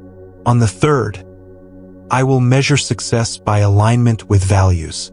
Let the scene dim. Bring your attention to the space around your eyes. Let the muscles there slacken by 10% more than you think you can. The body tends to overestimate how much it must hold. Offer it this experiment in trust. Then the tongue, let it rest wider, as if it were a lazy river. Then the shoulders, slide them down along the back a thumb's width. Then the belly, let it be untidy on purpose. The breath will respond like a grateful guest. If you like, imagine a small lantern glowing at your sternum. It does not demand you improve. It is the simple light of being alive. Each inhale, the lantern brightens a little as air arrives. Each exhale, the light settles in, illuminating the room of the heart. This lantern has no test for you. It just wants to keep you company. You are not alone tonight. Across the world, other human beings are putting down their clipboards and sitting in the quiet with the same longing, to be kind, to be real, to be free. Your lanterns are neighbors. We will close with a blessing sized for sleep. May your watcher be benevolent. May your hands learn the weight of a kind touch. May repair be easier than rumination. May your standards be living and generous. May your identity be light enough to dance. May tomorrow find you practicing not perfection, but presence. Let your breath finish the paragraph for us. If sleep arrives, let it take the pen. If wakefulness lingers, let it watch the lantern for a while without needing to make a case. You are practicing a new loyalty to the you that is here, kind and imperfect and full of goodwill. This is a worthy life to live inside. This is a worthy night to rest in. Nothing to prove, everything to meet in its time. Return to the body that has carried you faithfully all this way. Feel the cradle of the seat or bed beneath you, the air laying cool or warm upon your cheeks, the simple miracle of a breath that arrives without being summoned. Let your shoulders untie a little knot. Let the tongue rest wider. The night has room for you. You do not need to earn it. Tonight we invite a third key idea to sit by the fire with us. Letting go is a skill, not a collapse. Perfectionism hears letting go and imagines laziness or failure, as if you were dropping the steering wheel on a winding road. Practice hears letting go and imagines loosening a white-knuckled grip so your hands can steer with feeling again. The skill of letting go is not a one-time, dramatic release. It is 100 tiny ungrippings you learn to do across a day, around thoughts, around roles, around the belief that every moment is a test. Place one hand on your belly, one on your chest.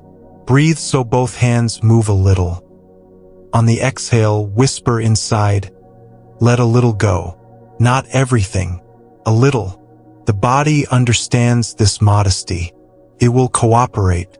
We are not asking the river to stop flowing. We are asking the small dam at the edge of our thoughts to lift its gates. Perfectionism binds itself to 3 frictions we have named: wanting, pushing away, and confusion. Letting go is the counter-move that unwinds them all. When wanting clenches around the perfect outcome, letting go releases the demand and returns you to the next kind step. When pushing away hardens against what is here, letting go softens the fight and lets acceptance join your hands. When confusion ties worth to performance, letting go untangles the not-so-clear seeing can breathe. This is not mystical. It is practical. It shows up in sentences like, "This draft is enough for today. I can come back. This conversation matters more than my image. My body's signal counts even if the plan was different." A parable often told in many forms can help. 2 monks reached a muddy river after days of rain. A traveler stood there in fine clothes, unable to cross. One monk hesitated. The other lifted the traveler onto his back, waded through, and set her down. The first monk fumed all afternoon. At last he burst out, "We vowed not to touch people like that. You broke the rule." The other monk smiled gently and said, "I set her down hours ago. You are still carrying her." Perfectionism makes you carry everything. Errors, speeches, looks on faces, long after life has set them down. Letting go is not carelessness. It is setting down the load once it has been moved. Try this in a small, common moment. You send a message and notice a typo an hour later. The critic revs its engine. Practice the set down. Name the event simply, typo in message. Ask if repair is needed. If yes, send a clean follow-up. If no, breathe and place the event on an imaginary shelf beside you. Feel the hands empty. When the mind reaches for the shelf again out of habit, smile and return to your breath. You are not denying reality. You are ending a sentence. Let us meet another teaching that touches this theme directly, the second arrow. The old story says that in life, the first arrow is the pain that arrives, the mistake, the loss, the honest limit. The second arrow is the self-attack we fire at ourselves in response. You can seldom avoid the first arrow. You can often avoid the second. Perfectionism calls the second arrow discipline. Practice calls it unnecessary suffering. Tonight, we will learn the second arrow pause. When you feel the sting of the first arrow, embarrassment, disappointment, inconvenience, pause. Place a palm on the nearest surface, your thigh, the table. Say inside first arrow. Then, with a breath, ask, what would the second arrow be here? You will hear it. Idiot, failure, always, never. Refuse to pick up the bow. Let the scene be only as painful as it is, not more. Bring this to a scene in traffic. A car cuts in too close. Your chest flares. First arrow, jolt, fear. Second arrow would be a 5-minute tirade that burns your nervous system. You choose the pause. Hand to thigh. First arrow, breath. You let the other car be an empty boat, a bump without a story. Your shoulders climb down from their ladder. You just protected your interior wilderness from a brush fire. We can give letting go a shape your body understands. Imagine holding a handful of small paper boats, each labeled with a perfectionistic rule. Always answer within 2 minutes. Never show uncertainty. Keep the house flawless or you are failing. As you inhale, feel the weight of these little crisp shapes.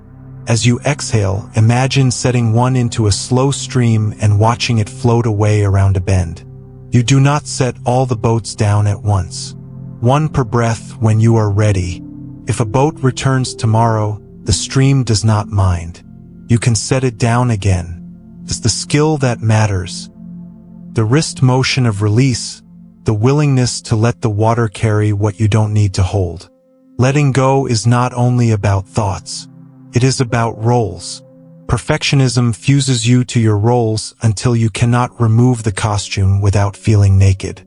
You are the reliable one, the quick responder, the organized parent, the strong friend. These can be true and beautiful some days. They can strangle you on others. Practice a ritual we'll call the name tag peel. At day's end, sit for 90 seconds. Imagine each role as a name tag on your chest. Peel one off and place it on the table. Peel another. Peel another. Underneath, there is a simple tag that reads human being. Leave that one on. Rest. If you need to wear a role again tomorrow, you can. But you now remember it is a tag, not your skin. We will bring this into a modern scene. You are at your computer. Notifications multiply like tiny lights. One message has an edge to it. You feel heat in your ears.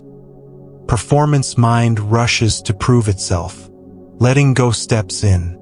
You do the 3-breath gate. First breath, weight in the chair. Second, warmth in the chest. Third, choose care. Then you name the friction. Wanting to be admired is loud.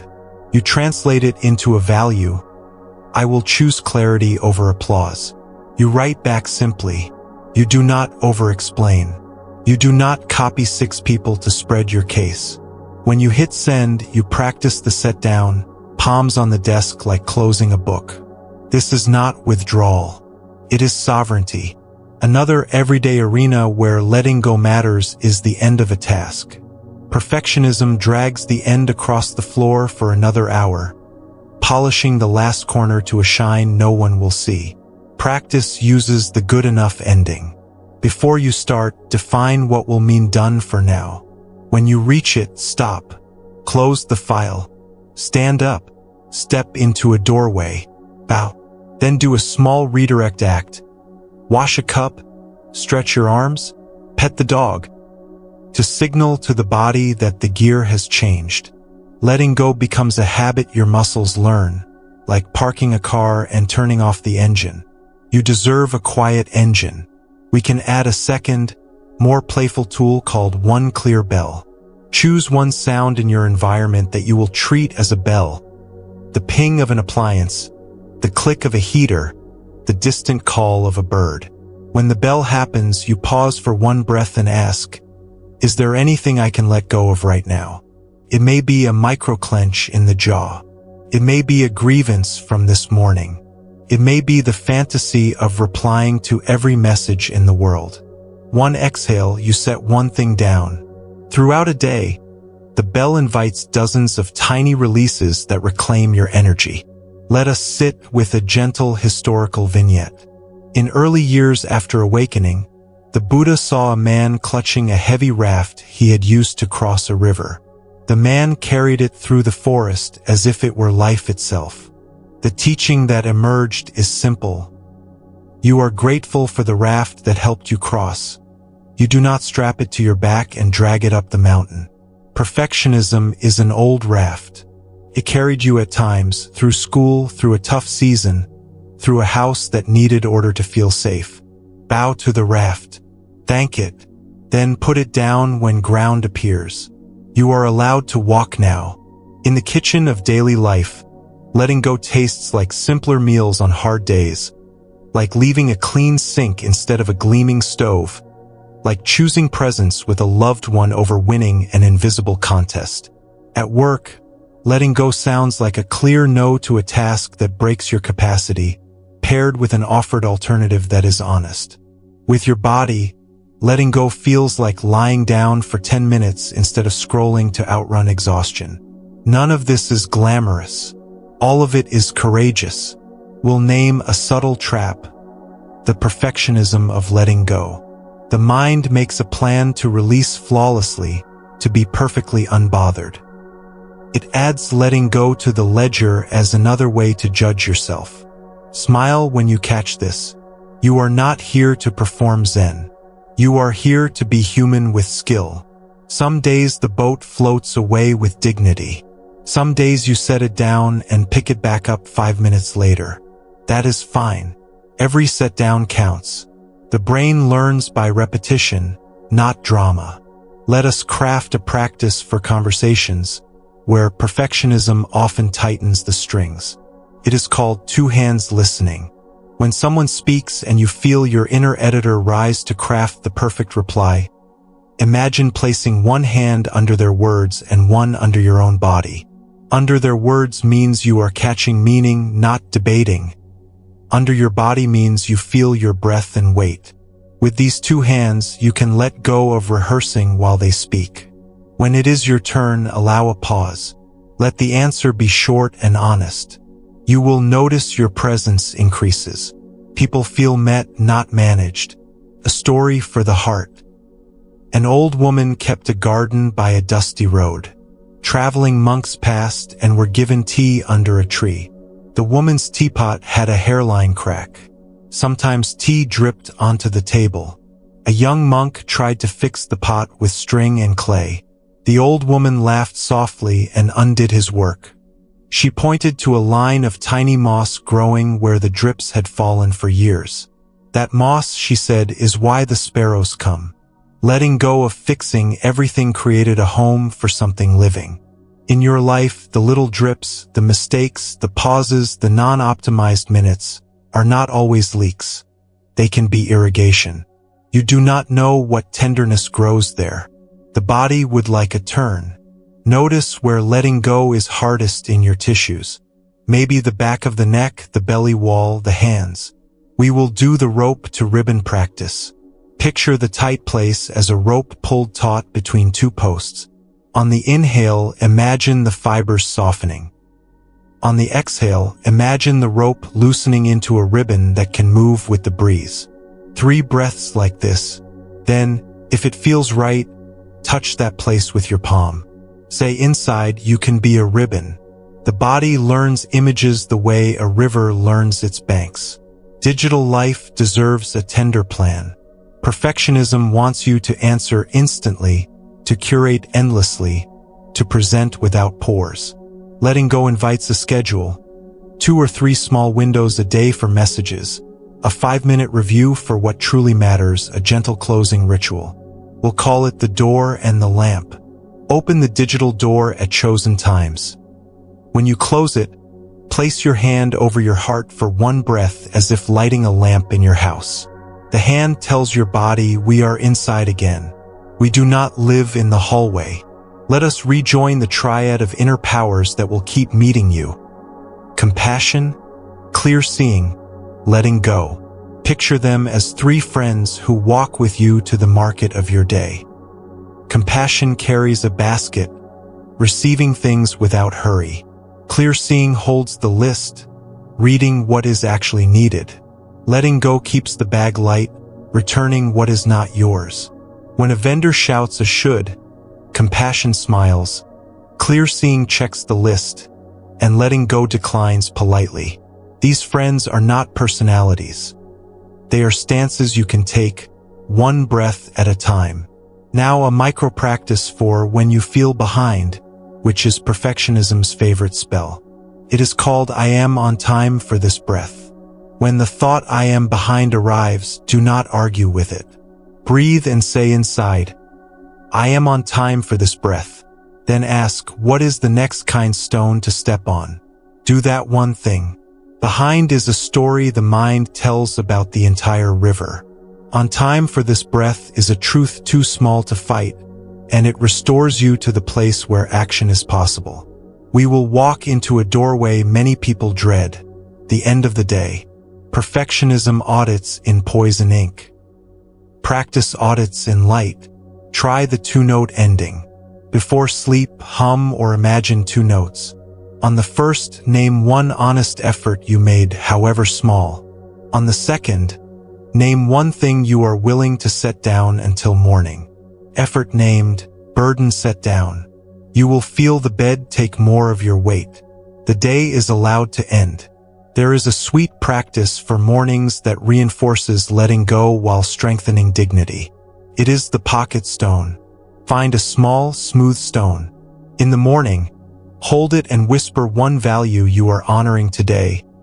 Kindness, steadiness, truth. Put it in your pocket. When perfectionism spikes, touch the stone. That touch is the earth touch in miniature, a way to let go of the performance and return to the promise you made. At night, return the stone to a little plate. Thank it. Thank yourself. What you touch, you tend to remember. If you are parenting or caring for aging parents, letting go becomes a daily art. The child is mud-footed at the door. The parent repeats the same story. You breathe.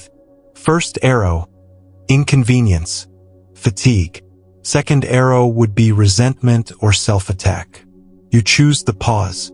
You kneel and make a little joke to help the boots come off.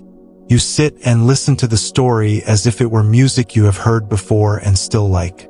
When your capacity runs out, you set a boundary. I'm stepping into the kitchen for 5 minutes. I'll be back. Boundaries are not the opposite of love. They make love sturdier. Work life offers its own stage. You present an idea. It lands with silence. The old habit replays the scene for 2 days, editing every word. Letting go invites a shorter loop. After the meeting, you walk to a window. You place a palm on the glass. First arrow, vulnerability. Second arrow would be self-contempt. You decline to fire it. You ask a clear-seeing question. What is 1 concrete improvement I can make next time? You write it on a sticky note. You set the meeting down on the shelf. You return to the next thing. Feels plain, not heroic. But these plain acts change the climate inside you. If grief is present in your life, be extra gentle with this teaching. Letting go in grief is not rushing the river. It is letting go of the idea that grief must look tidy, or that love is measured by constant pain. Some days letting go means allowing laughter without guilt. Some days it means allowing tears without apology. Some days it means letting go of the project of being okay for others. Place a hand on your heart and say, I am allowed to love and to breathe. The body will understand and soften what it can. We'll close with a guided rest that practices letting go in the sweetest way. Arrange yourself so the back body is well supported. Notice the exact points of contact, the back of the head, the shoulder blades, the spine, the sacrum, the thighs, the calves, the heels. Let gravity be the friend who carries the heavy groceries for a while. The front body receives. The forehead smooths. The eyes float. The cheeks soften. The jaw loosens, lips parting slightly. The tongue rests like a small raft on a calm lake. Bring to mind 3 small paper boats you carried today. Label them quietly. Then, one by one, set them on the stream of breath as if your exhale were water, and watch them drift down and out of the room. If another boat sneaks in, smile and let it take a later ride. Feel how the space around your heart adjusts when you are not a harbor full of cargo but a river with places to flow. Now feel your hands. With the next inhale, gently curl your fingers. With the exhale, let them open and rest. Repeat twice. Tell the hands, thank you for your work. You can let go for now. Tell the face, thank you for guarding me. You can let go for now. Tell the breath, thank you for visiting. Stay as you wish. You are practicing not a trick but a way of being that values life over performance. To end, a blessing spoken quietly so it can sneak past the guard at the door of the mind. May you learn the art of setting down without losing what matters. May you know the difference between vigilance and care. May the second arrow find no target in you. May the raft that served you be honored and released. May your roles sit lightly on your chest like name tags you can peel and place on the table at will. May the paper boats of should dissolve in waters that run clear and kind. Sleep if sleep comes. If wakefulness stays, let it watch the stream with you. There is nothing to prove here.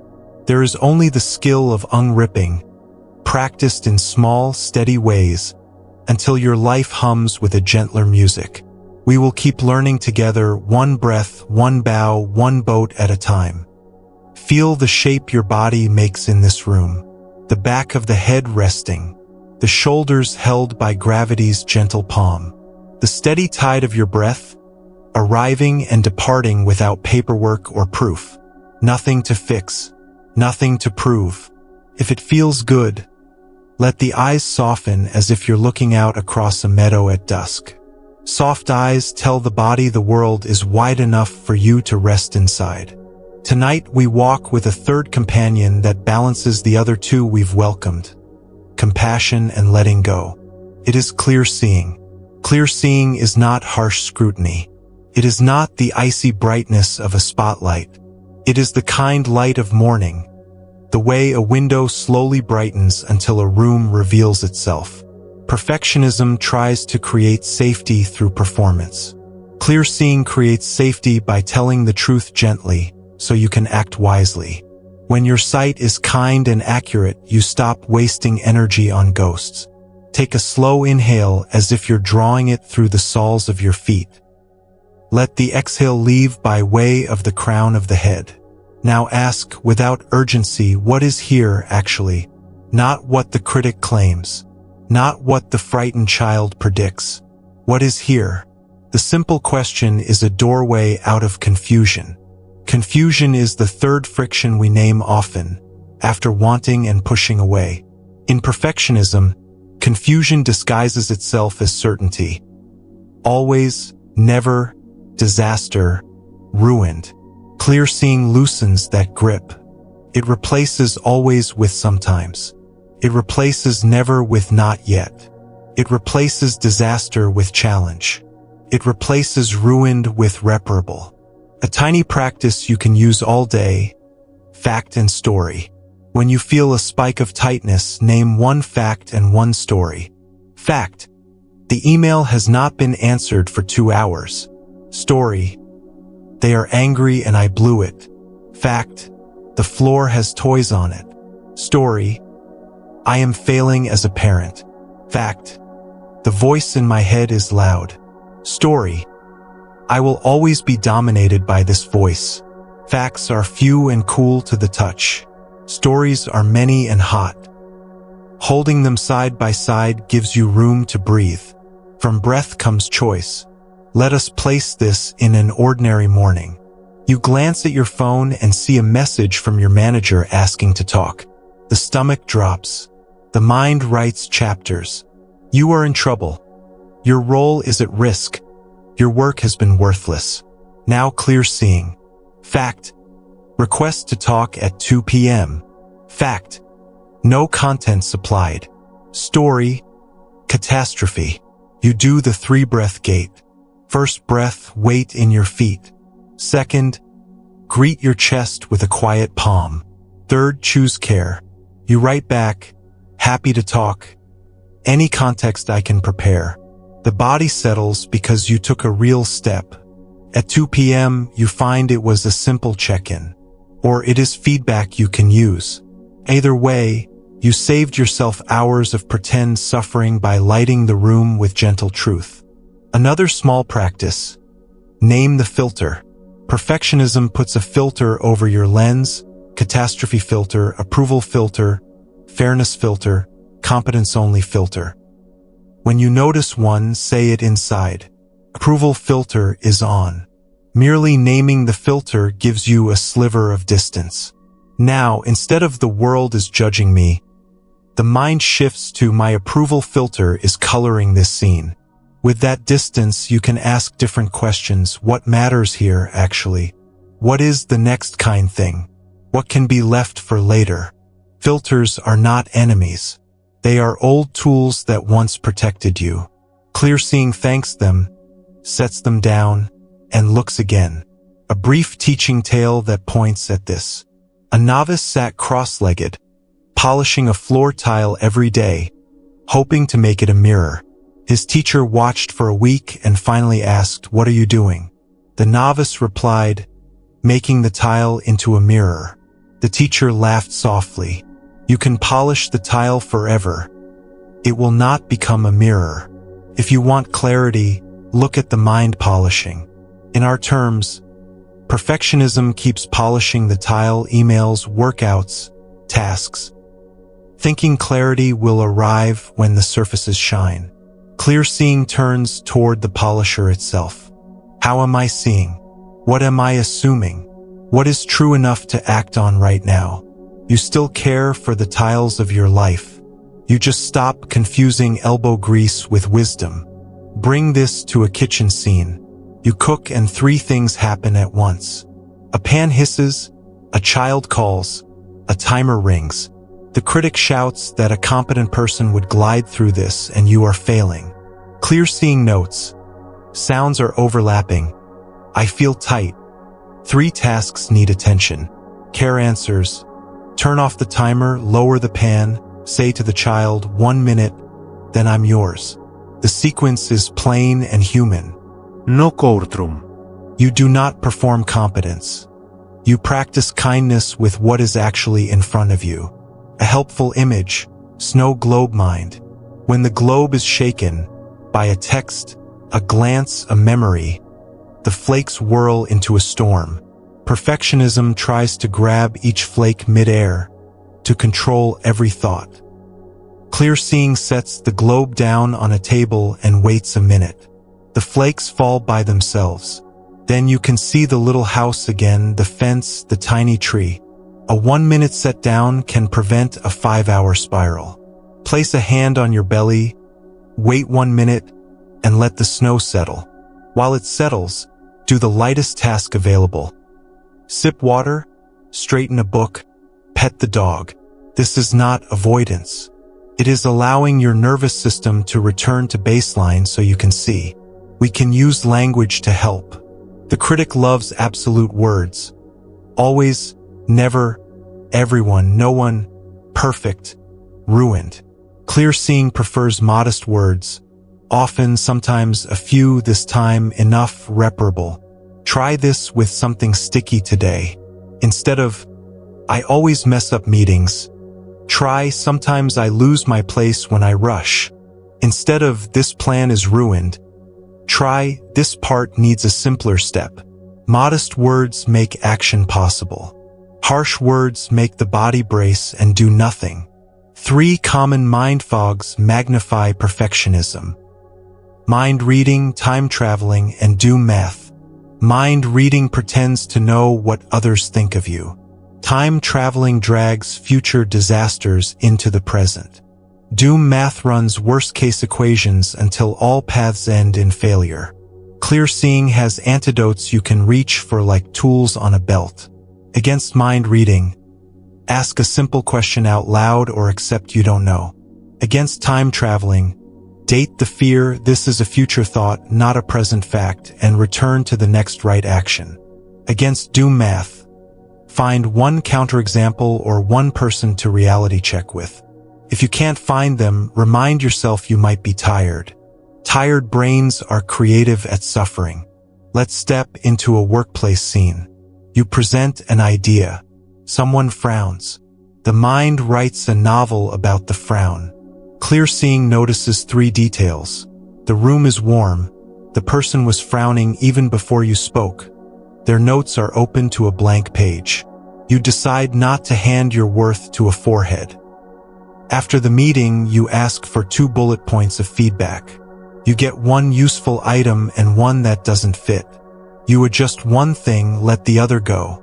Clear seeing did not protect you from all sting. It protected you from building a cathedral of shame on a pebble. We can bring clear seeing to the body, too. Perfectionism turns the body into a silent servant. Clear seeing lets it speak and believes what it says. You wake groggy and are tempted to caffeinate your way into a sprint. Instead, you ask, what is here? Heaviness behind the eyes. Tight shoulders. You add a 3-minute stretch and a glass of water to the coffee. Later, in the afternoon lull, you stare at a screen that looks like hieroglyphs. What is here? Eyes dry. Brain fog. You take a 5-minute walk outside. This is not indulgence. It is supply chain management for your attention. Try Soft Horizon, a body-based clarity practice. Lift your eyes from the closest object and let your gaze include the far edges of the room, as if you were watching weather move across a field. Keep breathing naturally for 3 cycles. Soft Horizon broadens your visual field and signals to the nervous system that fewer alarms are necessary. When alarms lower, accuracy rises. You can see what is here instead of what fear insists must be here. A small ritual called 2 questions can close common loops. When a sticky thought returns for the 5th time, did I offend? Should I rework? Will they leave? Ask 2 questions in a quiet voice. Is there an action to take? If yes, take the smallest one. If no, where does this belong for now? You might write a single line on a paper, check with Maya tomorrow, and place it on your desk. You might put the thought in a mental basket labeled after lunch. The mind relaxes when each item has a place. Clarity is often housekeeping for attention. Let us talk about values again, because clear seeing makes values usable. Without clarity, values become slogans. With clarity, they become tools. If your value is kindness, clear seeing asks, what is kinder here? Another hour polishing or sending now so we can collaborate. If your value is honesty, clear seeing asks, what is the simplest true sentence I can say? If your value is steadiness, clear seeing asks, what can I do in 2 minutes that my future self will thank me for? Values answer how, not just why. When perfectionism tries to hijack values, be kind means never disappoint anyone. clarity returns them to their human size. A gentle identity shift grows from clear seeing. Perfectionism whispers, "I am the one who must not falter." Clear seeing replies, "I am the one who returns." That sentence changes everything. You become a person who trusts repair, who trusts practice, who finds dignity in showing up again. The fear of faltering loses its fangs because it no longer threatens your identity. You are not the statue of success. You are the river of sincerity. Let's bring in a short scene with a child at bedtime. The lights are low. The child asks for one more story, then another, then water, then a renegotiation of the universe. Perfectionism wants a perfect routine performed flawlessly. Clear seeing notices the child's eyes are tired. Your patience is thin. The clock reads later than planned. You choose two soft boundaries. One more page, a sip of water, then lights. You keep your voice low, not to perform calm, but to make it easier for their nervous system and yours. If tears come, you do not make them a verdict on your parenting. You see them as weather passing through a small body learning limits. Clear seeing keeps you kind without self-harm. Another practice, camera shift. When you feel trapped in the selfie view of your mind, how do I look, how am I scoring, switch to wide angle. Feel the room. Hear a far sound. Notice one color nearby that you enjoy. Then, if a person is present, wonder briefly about their inner weather. The shift is not to erase yourself. It is to rejoin the world. Perfectionism isolates. Clear seeing reconnects.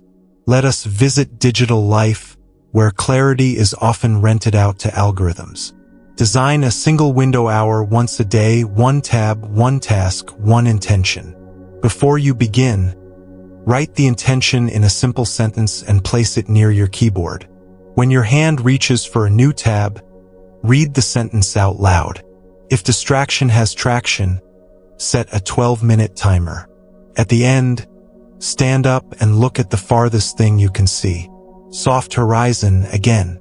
This is clear seeing as architecture. A vignette from the early stories to keep near your heart. A man came to the Buddha demanding metaphysical answers. Why is the universe like this? Where does the soul go? The Buddha pointed to a man struck by a poisoned arrow. Would you refuse to remove the arrow until you know who made it, of what wood, with what feathers? Remove the arrow, then we can talk. Perfectionism often asks metaphysical questions about your worth before you take the next kind step.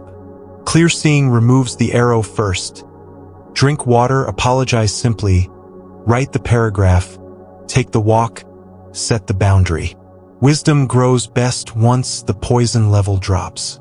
We will craft a midday ritual called Clear Cup. Around lunch, pour a glass of water. Before drinking, look through it at the room.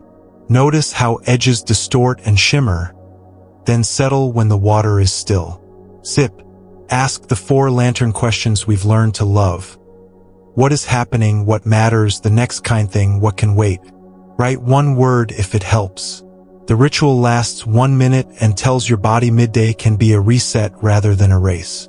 When feedback arrives, let clear seeing be your translator. The perfectionistic ear hears verdicts. The clear-seeing ear extracts requests. If someone says, "This part felt confusing," ask, "Are you wanting a simpler example or a shorter explanation?" Requests you can meet. Verdicts you will rehearse for hours. Train yourself to ask for the request buried in the complaint. If none is offered, you can still thank them, breathe, and carry on with your compass. We should admit something beautiful. Clear seeing often reveals that you did enough. The critic hates this. It thrives on endless correction. But the evening will come, and the day will ask to be let go. Do the compassionate audit with a bias toward acknowledging small adequacies. I made breakfast. I was gentle once where I used to be sharp. I stopped at my good enough plan. These are not crumbs. They are stones in the path that gets you home. If you are in grief or stress, Clear seeing is softer, not brighter. It asks smaller questions. What would help for 10 minutes? Can I be kind to a single body part? Can I reduce the number of decisions I must make today? It also tells the truth about capacity. Some days your clarity will choose the nap over the optimization, the walk over the inbox, the simplest dinner over the imaginary standard. This is not failure. This is love moving through limits.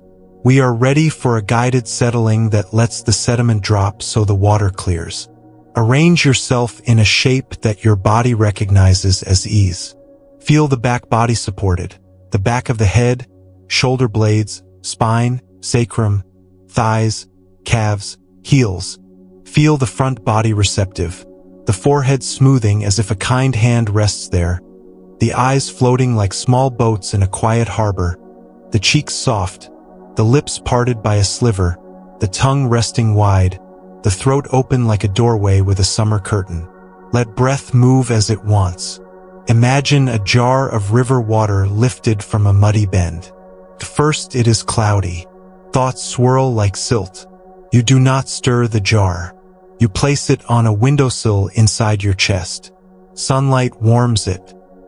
The silt begins to fall by its own agreement with gravity. With each exhale, a little more settles.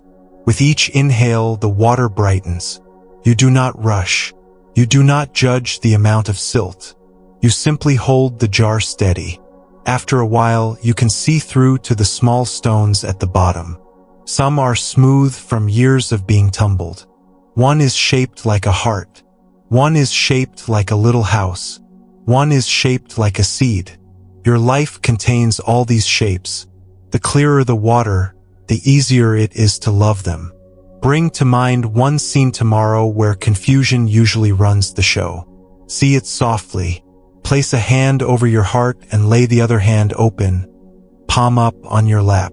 With the heart hand, you promise compassion. With the palm up hand, you promise receptivity to truth. Whisper inside, I will see what is here before I decide what it means. Then ask what small preparation would help. Put a sticky note. Set a timer. Write one sincere sentence you'll use. Then let the scene fade like a candle blown gently out. To close, let the eyes soften even more, as if the lids were heavy leaves. Let the breath whisper. Feel the room that holds you. Feel the bed or chair that holds the room. Feel the earth that holds it all. Clear seeing is not something you must earn. It is available whenever you stop polishing the tile long enough to look at the one who polishes, whenever you set the snow globe down and let the flakes remember gravity, whenever you ask the small kind questions that return you to now. A blessing for your night. May your sight be kind enough to tell the truth. May your truth be gentle enough to move you toward what matters. May confusion lose its crown and become just weather passing. May you become the one who returns, not the statue that never stumbles, but the river that keeps finding its bed. May the jar set on your windowsill grow clearer by itself. May the house at the bottom come into view, lamp lit, door open. It is your house. You are welcome there. Rest. If sleep comes, let it climb into the chair of your breath and rock you. If wakefulness remains, let it sit beside you and watch the jar clear. Either way, nothing is required right now. You are here and you are seeing just enough for the next kind step. That is more than enough. Feel the room holding you like a quiet bowl. The breath continues its faithful journey in and out, the softest tide on the smallest shore. Your shoulders can drop a notch. Your face can forget to be a mask. You do not have to be anyone special right now. You can be someone kind. Tonight we turn toward a theme that sits beneath so much perfectionism. Identity held too tight. The stories we tell about who we are can be warm coats on cold nights. They can also become costumes that itch and restrict our movement. Perfectionism loves costumes. Says, be the one who never misses. Be the calm one everyone can rely on. Be the expert who always knows. These roles can be useful sometimes. The problem is not the coat. It is sleeping in it, showering in it, insisting it never come off. We will learn to loosen the costumes without losing ourselves. This is not a philosophical exercise. It is as practical as undoing a top button so you can breathe. Place a hand on the center of your chest for one breath. Let the exhale lengthen by a small margin. Whisper inside, allowed to be human. Feel the body's answer. It may be a tiny softening, a single quiet yes. A small, workable practice for tonight. Name tag and apron. At the start of some roles, imagine placing a name tag on your chest that says the role. Teacher, nurse, manager, parent, friend, partner. Beside it, imagine tying on an apron labeled values. Clarity, kindness, steadiness, honesty, choose one or two. You wear the tag to remember what room you are in. You wear the apron to remember how you will act inside that room. At the end of the moment or day, you peel the tag off and hang the apron near the door. Touch it. Thank it. The body loves rituals. This one teaches the nervous system that identity is something you wear, not a skin you cannot take off. Perfectionism welds identity to performance. If I falter, I am less. Practice separates them gently. I am the one who returns, not the statue that never stumbles. Hold that sentence in your mouth for a moment. The one who returns. Feel how it gives the breath room. Here is an ordinary scene. You have been the reliable one at work for years. You answer quickly, you say yes often, you carry quiet weight. People praise you for it. Praise is sweet. It is also sticky. It can glue a costume to your ribs. Today, the reliable costume is too heavy. Your body is tired. Your inbox a river of requests. The critic says, if you don't keep this up, they'll see the truth and everything will fall apart. Practice invites a new move. The two-sentence no. I can't take this on this week. My plate is full. If helpful, I can review a draft next Thursday. Then breathe. Feel the costume loosen a little. The person you are does not disappear when a role lightens. Your values remain. Your dignity remains. The river keeps flowing. A story from the old teaching halls, softened for our ears. A student approached a teacher with overflowing eagerness. He spoke at length about his insights, his methods, his diligence. The teacher poured tea. The cup filled, then overflowed onto the tray. The student yelped. The teacher said, "Your cup is too full to receive anything new." Identity becomes a full cup when we cling to it. The Zen line, original face, points at something beneath all masks. We won't chase metaphysics tonight. We will simply practice loosening our grip so that new ways of being can enter. Another small practice, the hanger and the hook. Imagine each label you wear as a coat on a hanger. The hook is a tender place inside you that wants belonging, safety, love. Labels attach there. Some days the hook is raw and catches anything. Place a hand on the upper chest and say, "I see the hook." Then touch your belly and say, "I'll hang the coat here when needed." You decide when the coat goes on, not the world. You decide when it comes off. Minute by minute, you are training choice into identity. Let's meet a common trap, the compliment cage. Someone says, "You're amazing," because you always respond instantly. A sweet bar of chocolate for the mind. If we eat only that, we become trapped inside the praise. Try compliment compost. Receive the kind words. Say thank you, that means a lot. Then translate the praise into a value you can carry without a cage. Always respond instantly becomes I try to be thoughtful and timely. The value is portable. The cage is not. Criticism has its own version of the trap. Colleague says you seemed unprepared. The critic inside grabs it as proof you are flawed. The perfectionist doubles down on armor. Try the criticism sieve. Hold the words up to your values and let them sift through. If a kernel of truth lands, keep it. If generalization and venom pass through, let them go. You might reply, "Thanks, that's useful, I'll add a quick outline next time." Or you might say nothing out loud and simply adjust your plan. Values move you, venom does not. Sometimes the stickiest identity is the one we hold in private. A narrative about being the difficult child, the lost cause, the one who must make everyone happy, the survivor who cannot rest, the achiever who must outrun emptiness. These stories were formed for reasons. We bow to the reasons. Then we try a short statement of possibility. Add the word, also. I am the one who manages a lot, also I am allowed to rest. I am the one who learned to read the room, also I am allowed to ask for what I need.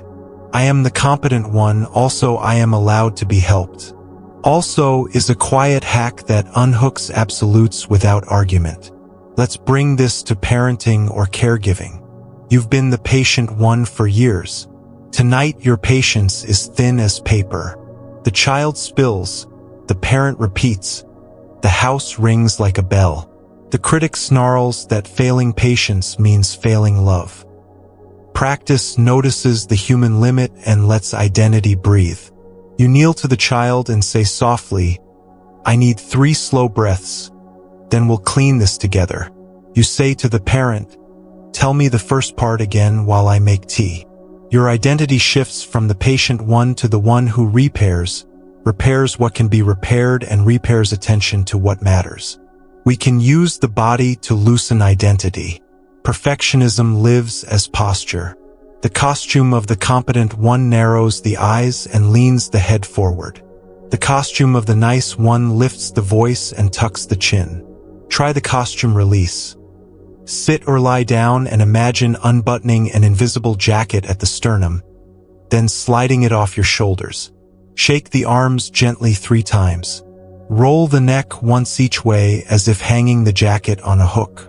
Tell your body, "I am still me without this jacket." The body believes these tiny ceremonies more quickly than the mind does. Parable to carry in your pocket. A monk asks, "How do I find freedom?" The teacher says, "Drop it." The monk asks, "Drop what?"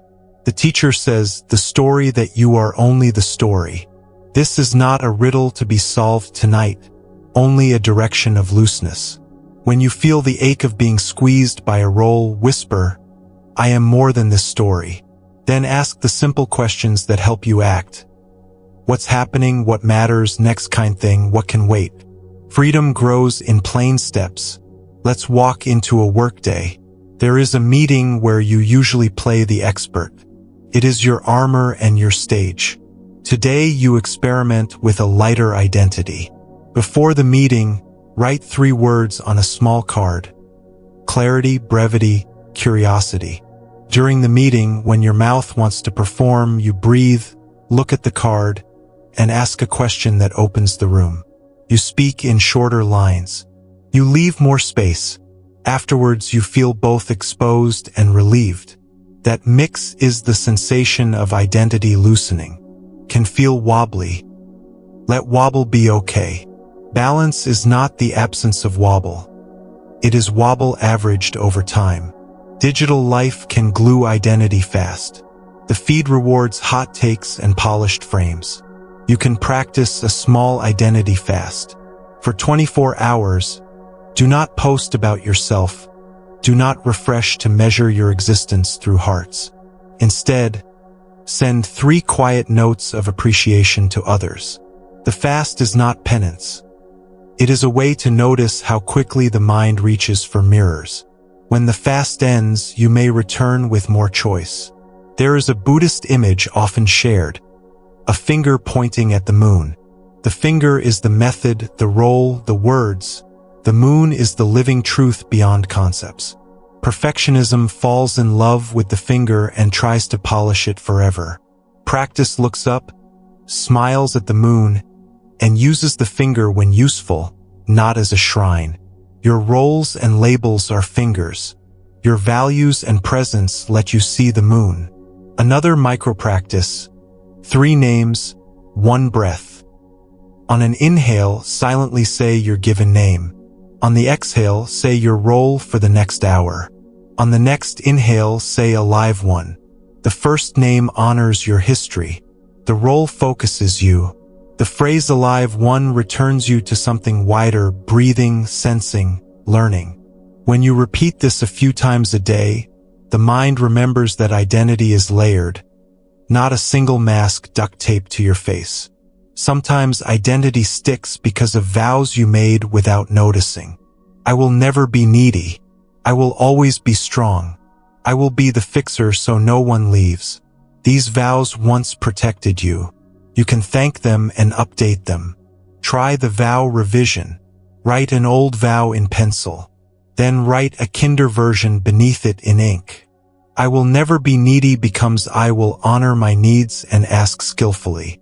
I will always be strong becomes I will be strong and rest when tired. The pencil vow will fade. The ink vow will anchor you. A small domestic practice to keep identity light. Laundry Zen. When you fold clothes, imagine you're folding costumes. The shirt of the busy one. The sweater of the caretaker. Fold them with affection. Thank them. Place them on the shelf. The mind laughs a little and in the laughing releases seriousness. The body learns that roles are garments, not bones.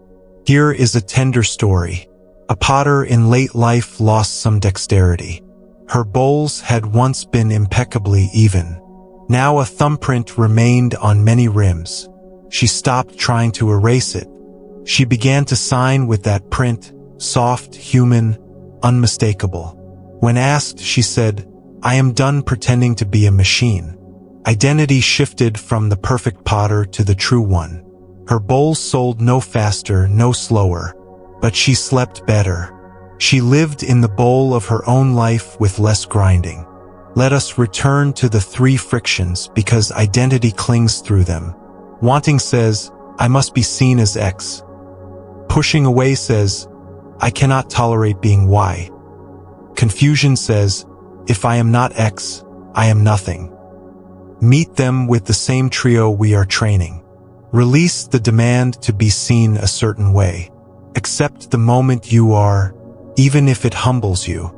See clearly that identity is a process, not a verdict. If labels help you serve, use them. If they choke you, loosen them. A practical tool for praise and blame is the fence and the field. Build a small internal fence of values that defines how you will live today. Clarity, kindness, steadiness. Praise and blame from outside land in the field beyond. You notice them. You wave. You do not let them trample the fence. If someone praises you for something outside your fence, you're amazing because you never say no. You smile, say thank you, and keep your fence. If someone blames you for upholding the fence, you're selfish for having limits. You let the feelings pass and return to the fence. This is not coldness. It is sovereignty. Inside the fence, you are kinder to everyone. Let's craft a scene with a mirror. You stand there and the old labels swarm. To this, not enough that. Try mirror reframing. Place a hand on your heart and say 3 sentences in this order. This body is alive. This body has carried me here. This body deserves care. Then adjust one tangible thing that helps. Posture, light, breath. The point is not to conjure false positivity. It is to speak from values to loosen identity, alive, carried, deserving, so that the mirror reflects a human, not a verdict. Work with endings, too. Perfectionism keeps identity fused to what just happened. If the meeting went well, you exist. If it went poorly, you evaporate. Practice the doorway drop. As you cross a threshold after a task, pause, exhale, and imagine the last roll falling from your shoulders to the floor like a scarf. Step over it. If you need it later, it will be there. The day becomes lighter because you are not dragging the past costume into every next room. If grief or illness is part of your life, identity loosening must be extra gentle. There can be anger at losing a role you loved, athlete, provider, the quick one. Allow the morning. Place a palm where the role lives most in the body and say, "This mattered to me." Then ask what values from that role can still live here. The athlete's courage can live in physical therapy. The provider's steadiness can live in presence when money is thin. The quick one's spark can live in wit when the body is slow. Values keep you connected to meaning when labels must change. Now let us rest the words and practice a guided softening that speaks directly to identity. Arrange your body so the back is fully supported. Let the back of the head be heavy, the shoulder blades wide, the spine resting like a riverbed stone. Let the front body be receptive, the forehead smooth, the eyes kind, the cheeks soft, the mouth slightly parted, the tongue resting broad, the throat easy, the chest like a lantern with warm glass, the belly like a low tide. Bring to mind 3 roles you wore today. See each as a lightweight scarf draped across your shoulders. On the next exhale, lift one scarf with your attention and let it fall onto a wooden peg on the wall. Breathe. On the next exhale, the second scarf onto its peg. Breathe. On the third, the last scarf. The pegs hold them. You do not. Notice who remains without the scarves. Warmth, breath. A quiet watcher who is kind. Now imagine a small garden just behind your sternum. In that garden are 3 simple stones with words etched on them. Compassion, clear seeing, letting go. Touch each stone with your attention in turn. Compassion warms the ground. Clear seeing brightens the air. Letting go keeps the gate open. Stand in this garden for a few breaths. You will carry this place into the morning without trying. A final micro-practice for identity called pocket question. When you feel the costume tightening, ask inside, who am I if I answer as the kind person instead of the perfect person? Then answer that way once. Just once. Send the good enough message. Offer the honest sorry. Choose the boundary with a soft voice. Feel the body's response. Kindness is not a demotion. It is a promotion out of the theater. To close, a blessing. May your names be light on your chest. May the praise that visits not become your cage. May the blame that visits not become your chain. May the hook inside be tended with love so fewer coats snag. May the hand that unties your costumes be steady and patient. May you be the one who returns, choosing values over image, practice over performance, breath over verdicts. May those who meet you feel a little freer to take off their own masks. Let the breath finish our last paragraph. If sleep wants you, let it come. If wakefulness stays, let it sit beside you with no need for theater. You are more than the roles. You are here, alive and good enough for this breath. That is a fine place to rest. Come as you are, with the day still rustling in your pockets. Let the room hold you. Let your breath do its simple labor of love. Inhale like a window opening to quiet air. Exhale like a curtain finding stillness again. If it helps, place one hand low on the belly and one on the chest.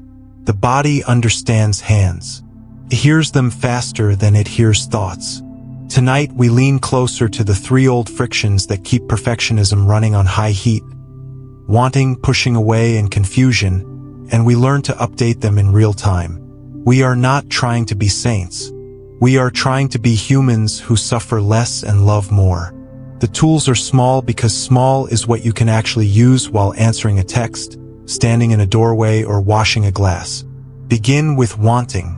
Wanting is not your enemy. Wanting is life reaching plant toward sun. Perfectionism turns wanting into a contract. Unless I get the ideal, I will punish myself and grind the world. We practice turning wanting into choosing. Choosing is wanting with breath in it. Choosing listens to values and to the body and makes a step that is alive now. Try the craving to choosing pivot. When you notice the charge, must be the best draft, must be the perfect words, must be admired, pause at the edge of the act. Feel your feet. Touch your chest. Whisper, I choose clarity over craving. Then do the next kind step. Send the good enough message. Ask the simple question. Make the simple soup. Wanting becomes a current you can ride instead of a riptide that drowns you. Now pushing away. Aversion is a little warrior. Tries to protect you by rejecting what feels messy, slow, uncertain. Perfectionism recruits aversion to expel discomfort at any cost. We practice replacing the shove with an inner nod. Nodding does not mean liking. It means acknowledging what exists so your hands are free to work with it. Try the aversion softening breath. Name the thing you're resisting. Dishes, grief, silence, feedback. Then one breath in, one breath out with the words this exists. On the second breath, add and I can meet it in pieces. On the third, choose your piece. One plate, one paragraph, one call, 1 minute of sitting on the edge of the bed. Pushing away makes life heavier. Allowing in pieces makes it liftable. Now confusion. Confusion fuses worth to performance. It whispers verdicts as facts. You are only as real as your most recent gold star. Clear seeing interrupts the spell. We do not need metaphysical fireworks. We need a lantern and the honesty to use it. Try the confusion lantern. Ask the 4 quiet questions that keep returning. What is happening? What matters? What is the next kind thing? What can wait? Say your answers out loud if you can. Out loud gives your nervous system a leader to follow. Then take one step. Confusion thrives in stillness without presence. It gets smaller when you move 1 inch under a gentle light. Bring these into a morning scene. You open your laptop and the calendar feels like a floodplain. Wanting wants to conquer the day perfectly. Aversion wants to push the day back into bed. Confusion says the day will prove everything about you. You do the 3-breath gate. You choose. First breath, feel weight in your feet.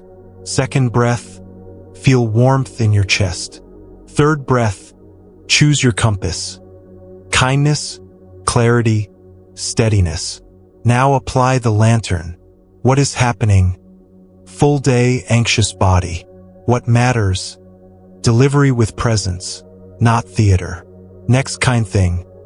Send the first clear note, then stand for water. What can wait? The polished slide. The mind is disappointed, no heroics. The body says thank you. A small ritual you can adopt today. Pause, place, proceed. When you catch a perfectionist surge, do not wrestle it. Pause for 1 breath. Place the surge somewhere kind, a shelf, a pocket, a note card, by writing or naming it. Proceed with the 1 kind step that reflects values. You will notice this is not about inspiration. It is about small architecture that keeps the house of you standing in weather. Let us fold these practices into the gentle chaos of caring for others. You arrive home tired and the child's room is a small galaxy of toys. Wanting, a magazine-ready space.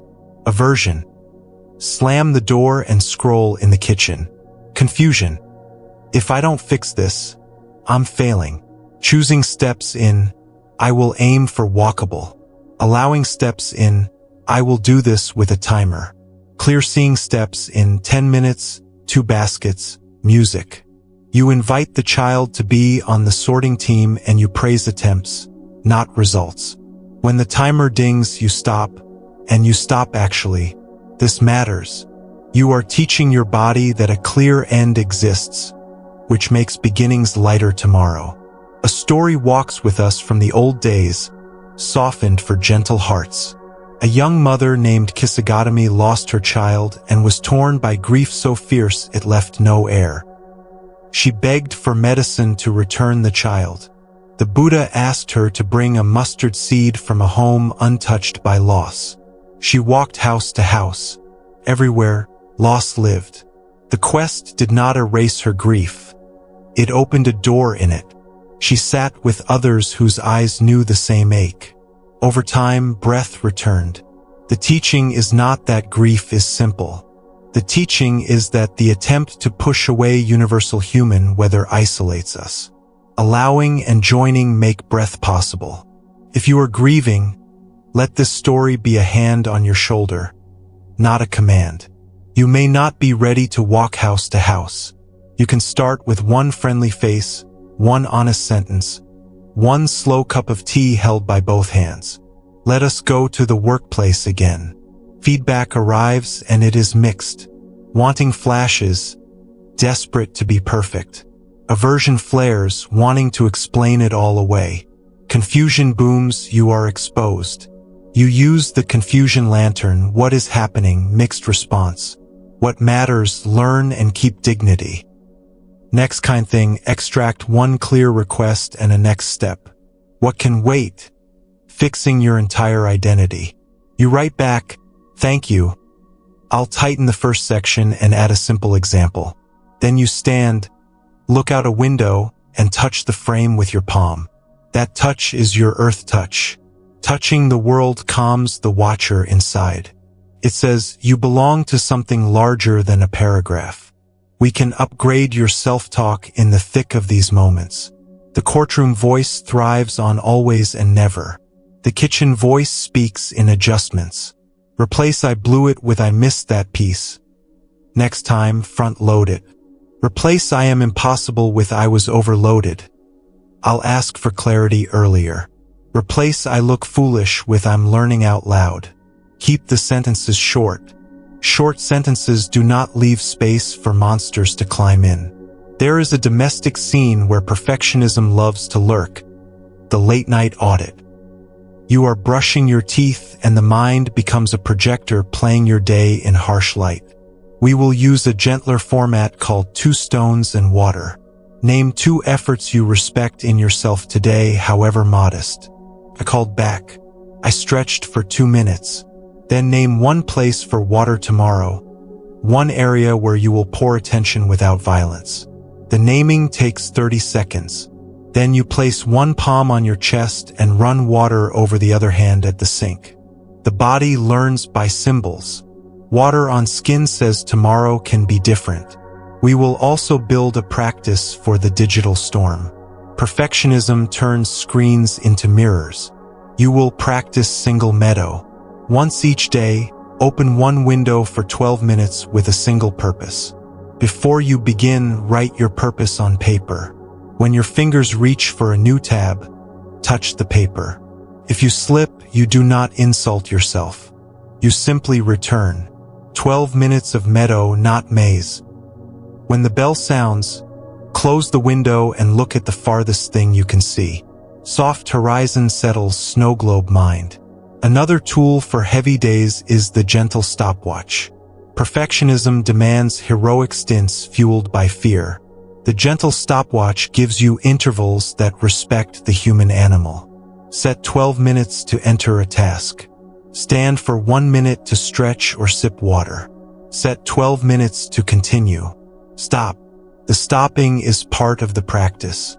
You are teaching your nervous system to work without bracing. Over time, your depth returns because you are not burning the field to harvest 1 field of wheat. Let's speak to repair again because it is the dignity thread that runs through this whole tapestry. Perfectionism uses fear to avoid repair. It hopes to be so flawless that repair is never needed. Practice learns repair as a sweet habit. Repair is not groveling. Repair is cleanup. When a word lands wrong, you say, "That didn't land how I meant. I'm sorry, here's the truth." When you delay a commitment, you say, "I missed the mark. Here's my revised plan. Thank you for patience." When you forget a human, you say, "I value you. I dropped this. I will set an alarm." Then you do the next right thing. The mind will warn you that repair will unmask you. In reality, repair reveals your humanity in a way that earns trust. A parable for perfection's favorite trap, the endless edge polish. A carpenter built a table for a family.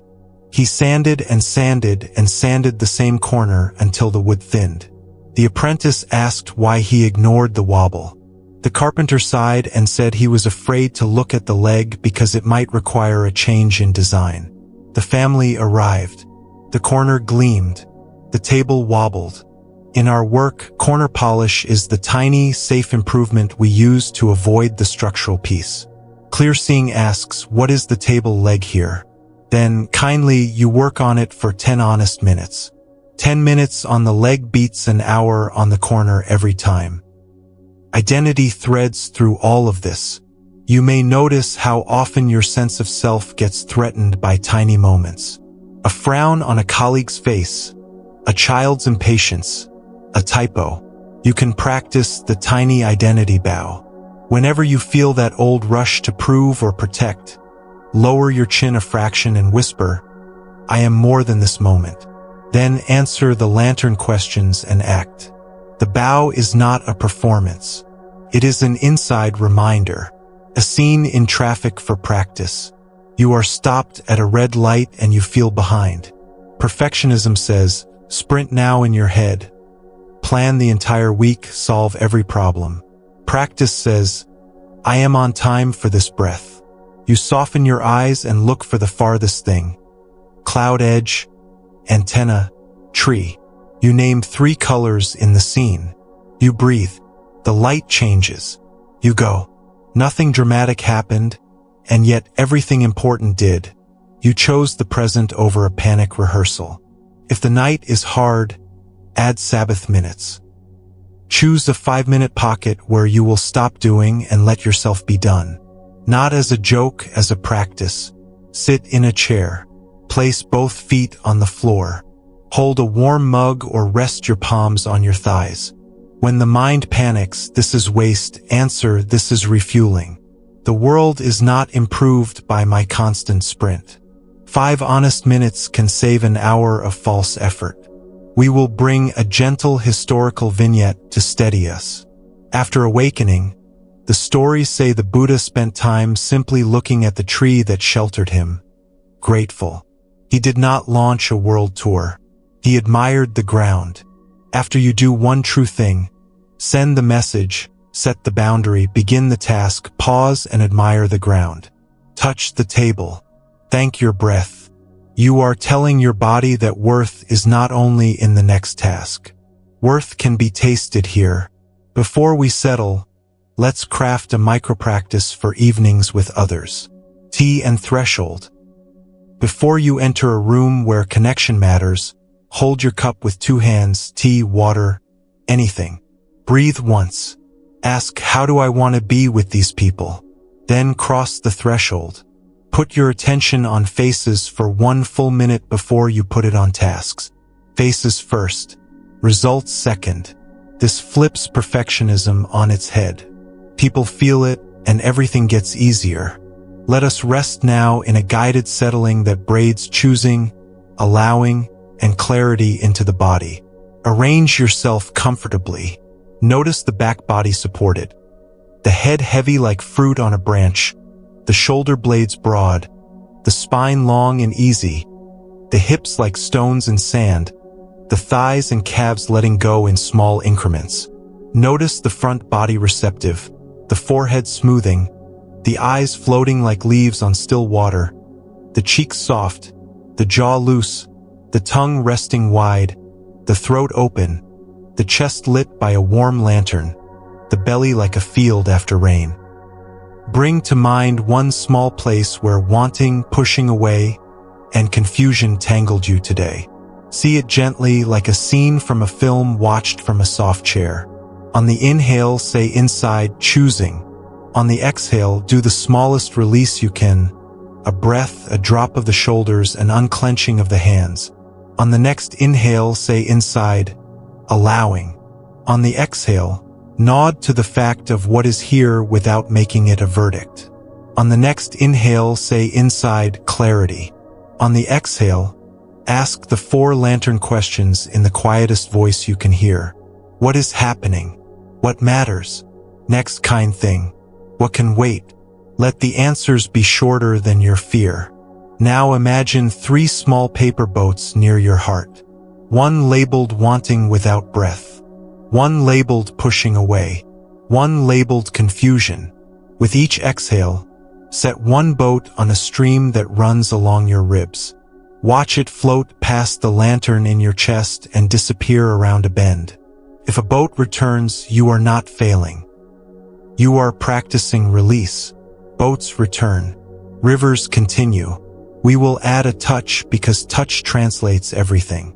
Place a palm on the place in your body that tried hardest today. Forehead, throat, heart, belly. With the other hand, touch a steady place, thigh, hip, ribs. Breathe like a tide moving between two shores. Imagine the warmer, steadier shore lending heat to the tired shore. The body believes this. It will shift a few degrees toward ease. If sleep wants you, let the river carry you around a slow bend and out of sight. If wakefulness remains, let it be a non-judging companion. You do not need to rehearse the day or perform the future. You can be a garden with a small lantern and enough water. A blessing for this night, sized for the ordinary miracle of breath. May your wanting become choosing. May your pushing away become an inner nod and a next kind step. May your confusion become a room with a window and a chair where you can sit and see. May your self-talk trade verdicts for adjustments. May repair feel like natural love. May your days learn to end even when unfinished. And may your nights learn to hold you even when noisy. Rest, dear friend. The moon does not demand a perfectly still pond. It offers its light to any water that is here. Offer your attention to this breath and to the life that is quietly, stubbornly, beautifully yours. Arrive as if this room had been saving you a seat. Feel the gentle gravity that welcomes you back into your own shape. The blanket knows you now. The air has your name in it. Let the shoulders drop a quiet notch. Let the face be less of a display and more of a landscape. A breath finds you and then another. You do not have to supervise the tide. Tonight we tend the voice inside. The one that narrates, prods, scolds, and sometimes, when you're lucky, hums a kinder tune. Perfectionism hands the microphone to a harsh commentator and calls it motivation. Practice invites a wiser coach who cares about both the work and the worker. We are going to train that coach. Not with slogans, but with small rehearsals your nervous system can learn. Place a palm over the center of your chest and another on your belly. Breathe so both hands move a little. Now listen for the quiet radio station of your inner talk. What is playing tonight? Perhaps it's a playlist of should. Perhaps it's a loop of almost. Perhaps a faint melody of you can rest.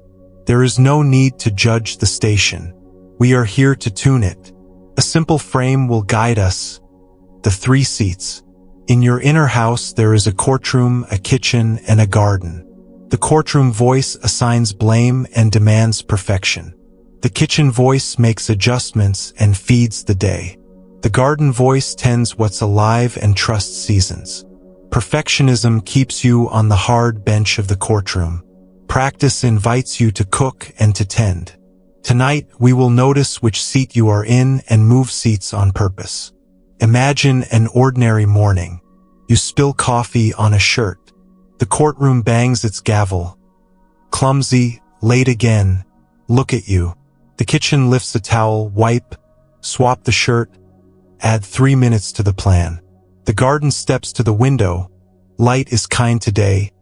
Breathe once before you leave. The event is the same. The seat changes the day. You do not need to abolish the courtroom forever. Sometimes you need crisp standards. But when the bench turns to punishment, change rooms. Try it now with a small friction from today. Bring the scene to mind, but soften the edges. Inhale and silently say courtroom. Exhale and feel how the jaw tightens, how breath narrows, how the verdict rushes. Inhale and say kitchen. Exhale and let your language shift. Less verdict, more adjustment. Inhale and say garden. Exhale and let your view widen. Seasons, patience, the way everything grows in fits and starts. Choose which room serves you for this moment and take one action from that room. Send the clear line. Drink the water. Look out the window and remember you live somewhere bigger than your task list. A story from the old roads arrives to help. A man hurled insults at the Buddha, expecting a debate or a wound. The Buddha asked him, "If a person offers you a gift and you do not accept it, to whom does it belong?" The man said, "To the one who offered it." The Buddha said, "I do not accept your insults." In practice terms, when the courtroom voice offers you a poisoned gift, you can decline to unwrap it. You hear it. You do not swallow it. Declining is a skill. It lives in sentences like, "I hear the urge to attack myself. I am choosing adjustment instead." It lives in moving the body, placing a hand on your chest, stepping to a window, so the refusal is more than an idea. The body learns the feeling of not ingesting the poison. We'll craft a tool called the kind first draft. Whenever you finish a thing, a message, a chore, a conversation, your inner editor races in with red ink. Before the editor arrives, slide a note across the table to yourself. One sentence, plain and true, naming what went right enough. I answered with clarity. I paused before speaking. I stopped at my good enough plan. Write it or whisper it. The sentence is the seed. You may still revise, adjust, improve, but you do it from ground that has already tasted kindness. Work tends to grow better in such soil. Another tool, temperature check. The critic's voice is hot, fast, sharp, certain. The wise coach's voice is warm, steady, specific, kind. When you hear a thought, ask, what is the temperature? If it scorches, cool it. Turn "you're a mess" into "this room wants 10 minutes of care." Turn "you never follow through" into "set a 12-minute timer and begin." Temperature matters because your body follows tone more than content. Warmth lowers alarms. Lowered alarms free attention. Bring this to your inbox. You see a message from someone whose opinion matters. The courtroom drafts a dissertation of defense. The kitchen asks 3 questions. What are they actually asking? What is one honest sentence I can send now? What belongs to later? You type the honest sentence. You do not narrate your entire inner life. You keep your voice plain. Then you put both palms on the desk as if closing a drawer. Your hands tell your mind, this is enough for now. You train the voice by pairing words with small physical rituals, the way musicians train rhythm with foot taps. We'll speak about tone because many inner voices learned their tone from rooms you've left. A parent's sigh, a teacher's red pen, a culture's tight jaw. These can echo long after the room is empty. You are allowed to update the accent of your inner speech. Try the friend test.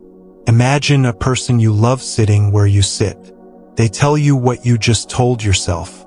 Would you use your current tone with them? If not, adjust. Keep the content if it's true. Change the delivery. The nervous system learns faster when correction arrives in a voice that feels safe. A short parable of voice. A monk asked a teacher, what is the heart of the path? The teacher said, good words. The monk frowned, thinking of philosophy. The teacher shook his head. I mean the words you use with yourself when no one is listening. Good words bend the road toward freedom. Not fancy words. Good ones. Useful. Kind. True enough. Now we'll practice what we'll call microscripts. A script is 1 or 2 lines you can repeat in hot moments so your coach doesn't have to improvise while the house is noisy. Choose one area where perfectionism bites, the first minute of a meeting, the moment before you hit send, the opening of an apology, the pause before you set a boundary. Kreftotaini script. Before a meeting, clarity, brevity, breath. Before send, clear, honest, timely enough. Before apology, I'm sorry for X, here's what I'm doing. Before boundary, I can't this week, Here's an alternative. Speak it out loud once. Tape it inside a cabinet or on a note by your screen. Scripts are not cages. They are ladders out of a pit. Let us walk into a domestic scene. Dinner is late. You are hungry, tired, and the pan has opinions. The critic wants to narrate a failure reel. Shift rooms. In the kitchen room, literally speak to yourself like a sous chef. Stir this. Turn that down. Plate what's ready. Put music on. The mind relaxes into instruction that doesn't attack. Later, when you sit, add a garden sentence. Eating is allowed to be imperfect and still be love. The voice you use becomes the climate in the room. A note about humor. Perfectionism treats humor like a threat to control. Practice welcomes it as a pressure valve. Try a small line that disarms the inner judge without dismissing the task. Well, hello, courtroom narrator. Thank you for your energy. Here's a dish towel. Or, we are not building a cathedral at midnight. We are stirring soup. A light smile can loosen your jaw and thus your breath. Keep humor kind, not cutting. Cutting humor belongs to the courtroom. Gentle humor belongs to the kitchen and the garden. We should speak about apology, because the inner voice often confuses apology with self-erasure. A clean apology does not grovel. It names, owns, and offers repair. The inner coach can teach the mouth to speak simply. I'm sorry I cut you off. I care about what you were saying. Next time I'll pause. Then the coach quiets the courtroom that wants to flog you for hours. You made repair. You return to the day. This is adult grace. It grows trust faster than any imitation of perfection. Work offers a loud laboratory for this training. You present an idea. There's resistance. The courtroom prepares your defense, complete with exhibits and a closing argument. The garden wonders what is trying to be protected in the room. The kitchen asks, what is the smallest next negotiation? Maybe you offer a short test instead of a full rollout. Maybe you ask, what risk are you most worried about so we can address that first? Your voice shifts from brittle to collaborative. People feel the difference even if they can't name it. You become someone safe to build with. Identity will try to hijack this lesson. It will say, I am either a strong person who doesn't need coddling or a soft person who makes excuses. Put these costumes on the peg for a while. You are training skill, not declaring allegiance to a camp. Harshness is not strength. Clarity is. Gentleness is not weakness. It is the steady hand that threads needles while others shake. We'll add a body bridge called the humming exhale. When the critic spikes, hum lightly on the outbreath for a few seconds. The small vibration softens the throat and chest and sends a simple message inward. We are not in danger. The voice you hear in your head changes when the throat relaxes. You can test this. Say a kind line while clenched, then say it after humming. You will feel the difference. The same words carry different weather. A story from the tradition about Mara, the tempter, returning again and again after the night of awakening. The Buddha did not banish Mara permanently. When Mara came to the door with doubt and accusation, the Buddha said, I see you, Mara. Come, let's have tea. Seeing and naming took the power out of the visit. Your critic will return like that. You can say, I see you, perfection voice. Have some tea while I send this email. The voice will huff. Let it. You pour, you sip, you work. In time, the critic grows bored of tea without a fight. If you are parenting or caring for elders, think of the voice customs you're building in your home. Children and elders hear your tone more than your content. When you drop a glass and say, I'm such an idiot, notice how little bodies tense. When you drop a glass and say, hello, gravity, and fetch a towel, notice how bodies stay soft. You're not performing for them. You're shaping the air they breathe. The air will shape them too, and it will shape you back. Let us design an evening ritual to entrain a kinder voice. Call it the night choir. Before bed, say out loud 3 simple lines addressed to yourself in the second person, because that's how the critic speaks too. You tried today. You learned something. You're allowed to rest. If speaking feels strange, whisper.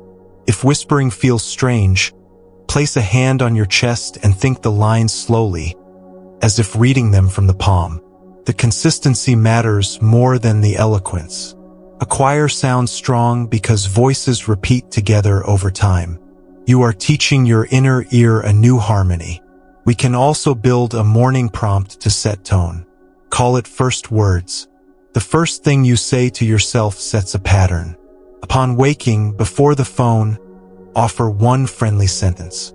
Good morning, body. Or we'll go gently today. Or breath first, then plans.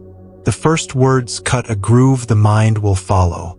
It is easier to keep kindness running than to start it in the middle of a storm. Bring this into a hard conversation you've been delaying. The courtroom announces that only a perfect script will do.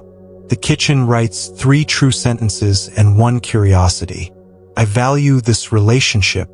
I felt off at X. I'd like to repair. Can we talk about what would help? Then you schedule, you breathe, you show up. When your voice wobbles, do a humming exhale between sentences. When you want to explain everything, step back into the garden and listen for what matters to both of you. Your courage does not need to be eloquent to be real. There is a helpful upgrade for self-encouragement called specific praise. The critic is specific. Let the coach be specific too. Not good job, but you paused before replying. Not you were brave, but you made the call in the first hour. Specificity builds trust. The body believes specifics. What you can name, you can repeat. A small practice for transitions. Coat rack lines. As you hang your jacket when you arrive home, hang one line too. Thank you for your effort. It's okay to be unfinished. Choose presence over performance in this room. Touch the hook when you say it. Again, the body learns by objects and locations. You are tying kindness to a place so your hands can find it even when your mind is tired. Let's speak about the voice that emerges around the body itself, the mirror voice, the scale voice, the fatigue voice. Perfectionism uses these to police and punish. Practice uses them to gather friendly data and guide care. Mirror voice. This body is alive, carrying me, deserving of kindness. Scale voice. Numbers are data. Today's plan is water and a walk. Fatigue voice. Tired exists. 10 minutes horizontal, then 1 step. These are not affirmations pasted over reality. They are sentences that make action possible without insult. We will close with a guided settling that gives the wiser coach a small practice field. Arrange yourself so the back body is supported. Feel the back of the head heavy, the shoulder blades wide, the spine long, the hips resting, the legs releasing weight. Feel the front body receptive, the forehead smooth, the eyes floating, the cheeks soft, the jaw loose, the tongue resting wide, the throat like an open door with a light curtain, the chest warm, the belly like a field after rain. Bring to mind one small place where the critic spoke loudly today. See the scene gently. Imagine 3 chairs in front of you, courtroom, kitchen, garden. Let the critic sit in the courtroom chair and air its piece for 2 sentences. Then thank it and let it rest. Move to the kitchen chair and say 2 adjustments you could make next time. Then to the garden chair and say 1 sentence that widens the view. Seasons, learning, humanity. Feel which chair relaxes your body. Let that chair be the one you carry to bed. Now place a hand on your chest and hum quietly on the next exhale. Feel the vibration, however small. On the inhale, imagine drawing warm air toward the hand. On the exhale, hum again. After 3 hums, whisper a line the coach will use tomorrow. Clear, honest, timely enough. Or kindness before perfection. Or breath first, then plans. Choose one. The line is not a spell. It is a handle you can grab when the water rushes. If it feels right, imagine you are in a simple garden at dusk. There is a wooden bench. On the bench sits the version of you who has trained this voice for many seasons. They are not perfect. They are kind and steady. Sit beside them. Let them place a hand on your shoulder. Hear them say, "You're doing fine. We'll keep tuning together. Rest now." Let the sentence settle like a small stone in the pocket of your heart. A blessing for this part of the path. May the microphone in your mind pass to wiser hands. May your words to yourself become tools instead of weapons. May your tone be warm and your corrections specific. May your inner courtroom grow quiet while your kitchen stays busy and your garden stays green. May those who hear you speak to yourself feel safe enough to speak kindly to themselves too. May your house be one where voices learn to love. Let the breath finish our conversation. If sleep comes, let it carry the new script to tomorrow. If wakefulness stays, let it hum beside you without demands. You have done enough for this hour. You are allowed to be unfinished and at peace, exactly as you are. Feel the room make space for you again, the soft geometry of walls and shadow, the dependable surface beneath you. If there's a blanket, let it drape with a hint of ceremony, as if you are being received. Notice the breath arriving of its own accord, leaving of its own accord. No need to tug or train it. The body remembers home more easily than the mind. Let the body lead.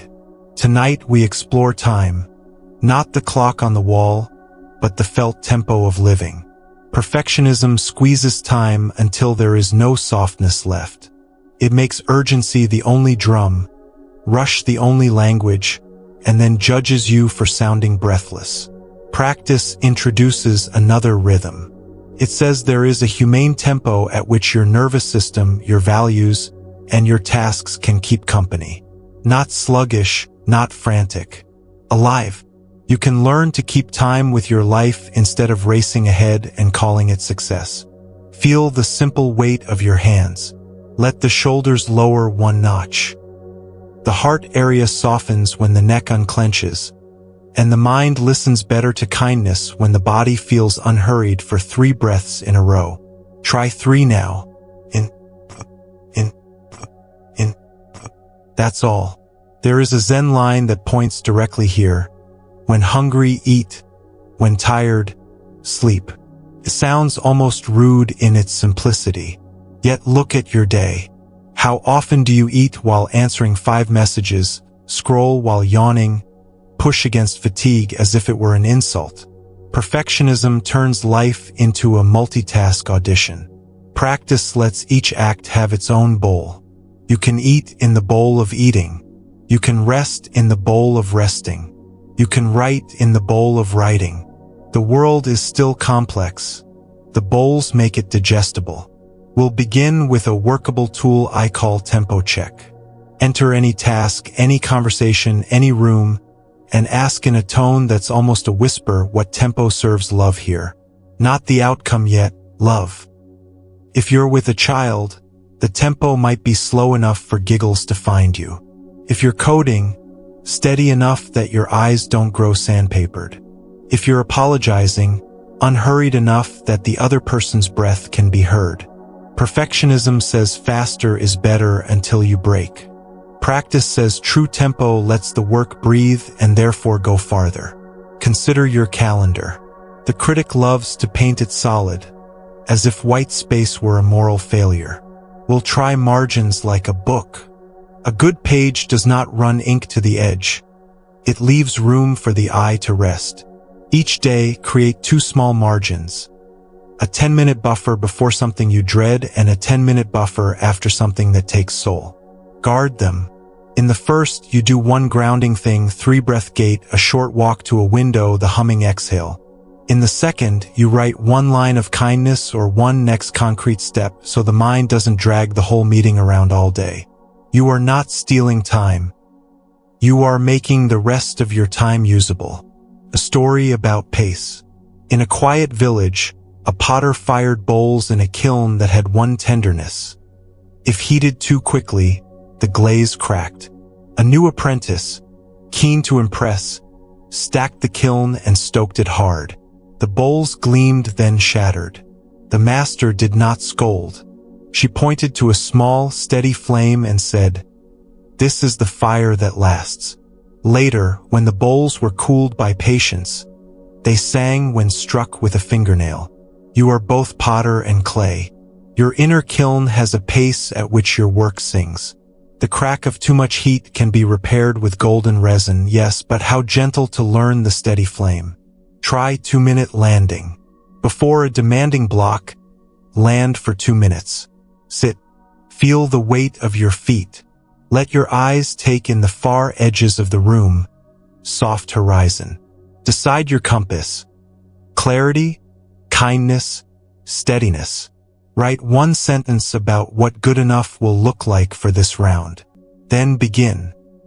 When the block ends, close with 30 seconds of closure, hands on the desk as if shutting a drawer, one line captured for later, one breath that says the gear changed. Landings and closures teach your nervous system that beginnings are safe, middles are navigable, endings are real. That single habit can have your time anxiety. Perfectionism wears a watch but does not know the hour. It insists everything is now and everything is you. Practice teaches seasons. Bamboo grows in nodes. A spurt, a pause, a sheath forming strength you cannot see, then another spurt. You are allowed to have nodes. A week of structure giving way to a week of looser creativity. A morning of output balanced by an afternoon of listening. If you feel guilty for pausing, remember that most of the strength is formed in the invisible node. You are not failing when you consolidate.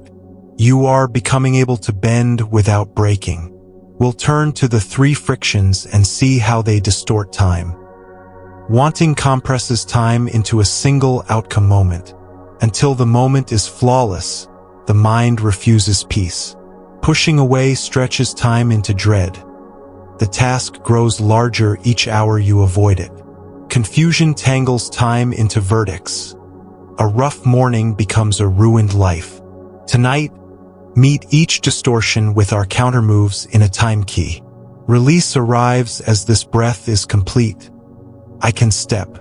Acceptance arrives as this task can be met in pieces. I can set a timer. Clear seeing arrives as this is a morning, not a prophecy. I will reset at lunch. We are not performing philosophy. We are tuning minutes. Let's walk into a kitchen late afternoon. You are hungry and the plan in your head involved a perfect recipe you clipped 3 months ago. Wanting says we must do it or else. Pushing away says order and keep scrolling. Confusion says this proves I'm terrible at adulting. Tempo check whispers what serves love here. The answer is simpler. Pot of rice. Eggs or beans.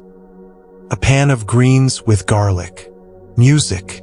You cook like a person who plans to be alive tomorrow. The night becomes a little lighter. The body thanks you by releasing the jaw you didn't know was clenched. At work, you face a deck that wants polish. Perfectionism aims a floodlight at the corners. You choose table leg over corner 10 minutes first, as we learned. Then practice the 80% rule we named earlier. Send a workable draft before the day ends. Your future self is spared a midnight sprint fueled by adrenaline and shame. When feedback arrives tomorrow, you have time and tone to meet it without armor. This is how tempo, dignity, and quality become allies instead of enemies. We can add a ritual called single window deep air. Once a day, choose one thing that matters and give it a single window of 12 minutes. Then another 12, separated by 1 minute of standing at a real window and breathing air that has not been through your devices. If weather allows, open the window. If not, touch the glass. The air tells your reptile brain something simple. There is a world that does not require your performance to continue. That reminder reduces the background panic that devours hours. A story to unhook you from the superstition that rushing equals importance. A teacher once held up a glass of cloudy water and simply placed it down. After a time, the silt settled. The students understood. Sometimes clarity is what happens when you stop stirring. You cannot schedule the silt, but you can plan not to keep your hand in the jar. Sabbath minutes do that. 5 minutes, the phone face down in another room, you in a chair with your feet on the floor. Perfectionism calls this laziness and bills you for guilt. Practice calls it maintenance. Machines get oil. Fields lie fallow. Hearts have Sabbath. Consider the end of your day.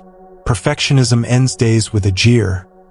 Didn't finish, didn't fix it, go again tomorrow and maybe you'll deserve peace. We will end with the two-note ending from earlier, but add a small gesture. When you name one honest effort and one thing you set down, place your hand on a doorknob or light switch and pause. A literal threshold. On the inhale, feel the day still in your body.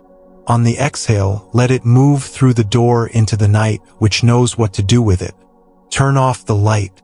You are teaching bone deep that days are finite things that may be put away even when unfinished. The next day is not improved by dragging the carcass of the last through your sleep.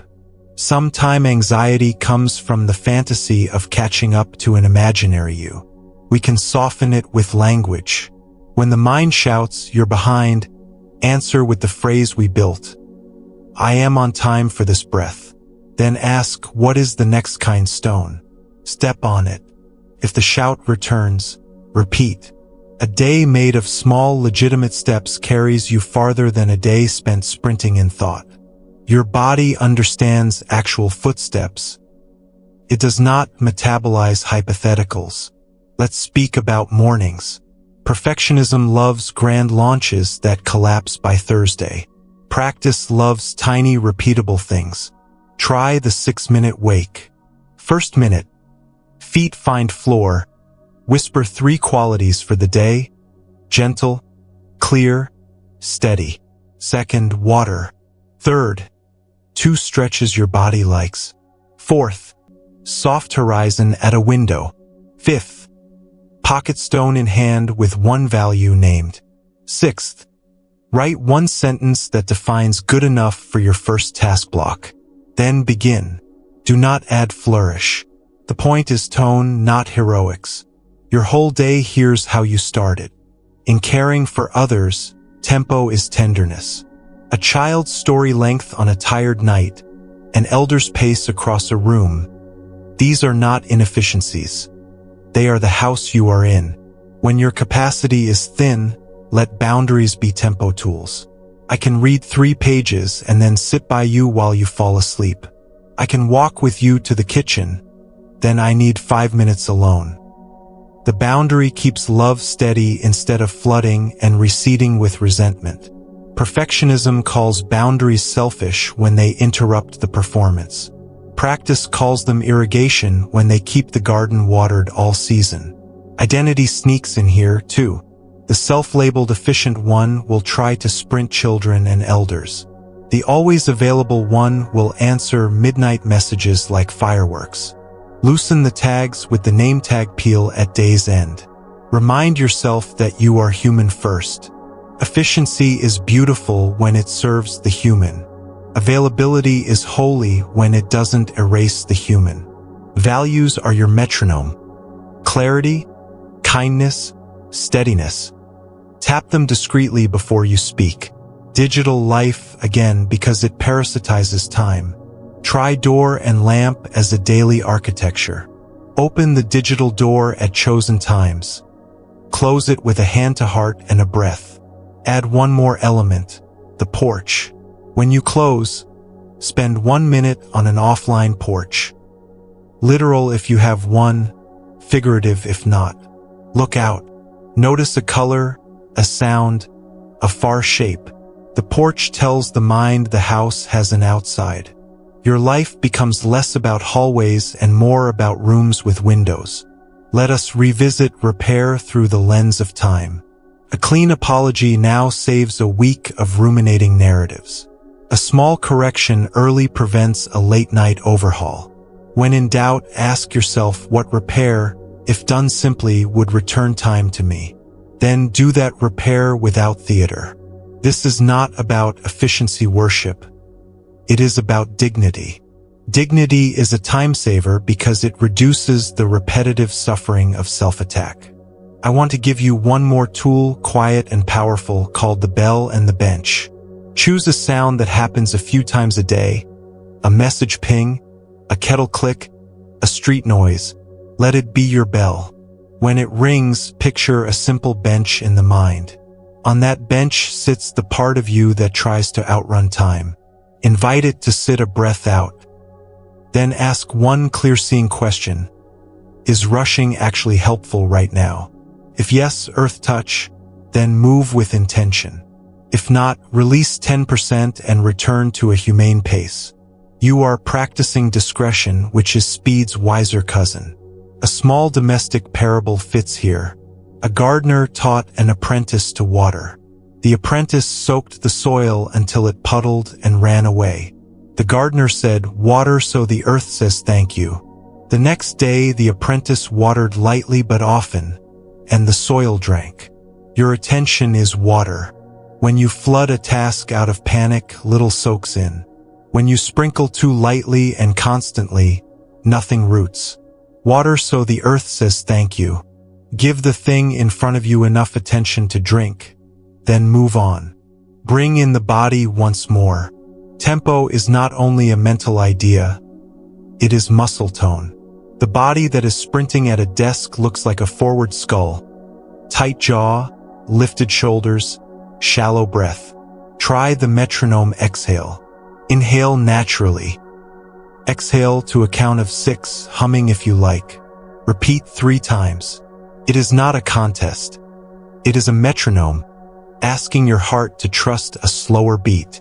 The nervous system follows exhale. This can be as anonymous as breathing quietly in a meeting while you listen. The body leads you back to human speed. If grief or illness shapes your days, tempo becomes sacred. The hour you can muster is holy. The hour you cannot is holy too. Clear seeing asks smaller questions. What is the kindest 10-minute block? What can wait without harm? Which person can carry a peace I cannot? Letting go becomes a shield, not a surrender. Compassion sits very close and measures success in breaths taken without bracing.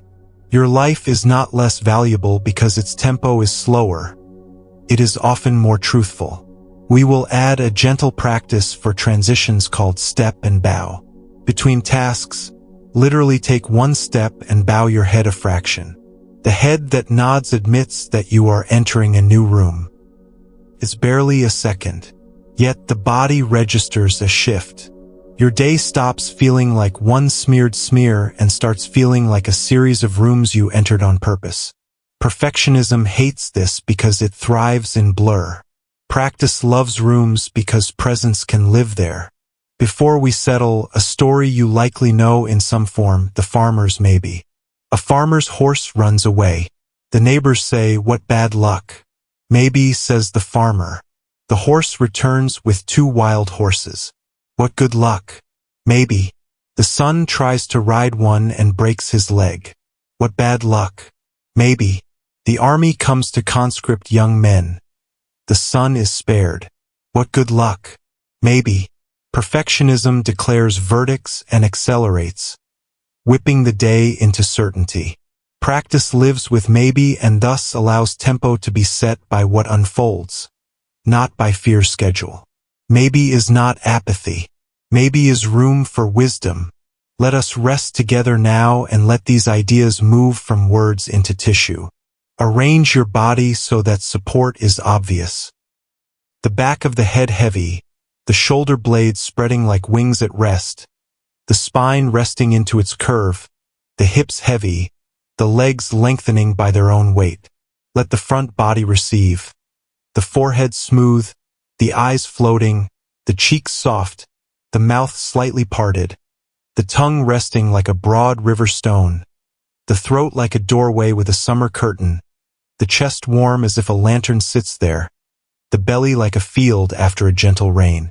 Bring to mind 3 scenes tomorrow that usually speed you. See them gently. The inbox at 9, the kitchen at 6, the conversation at noon. For each, ask inside, what tempo serves love here? Hear the quiet answer, not the panicked one. Slow enough to listen. Steady enough to finish the first block. Light enough to laugh once. Place each answer like a small card on a shelf near your heart. Now imagine a metronome inside your ribcage set to a humane beat. On each exhale, the pendulum moves and the body agrees to drop a little more. Shoulders travel down their rails. Jaw unclamps. Hands release the invisible handles they grip.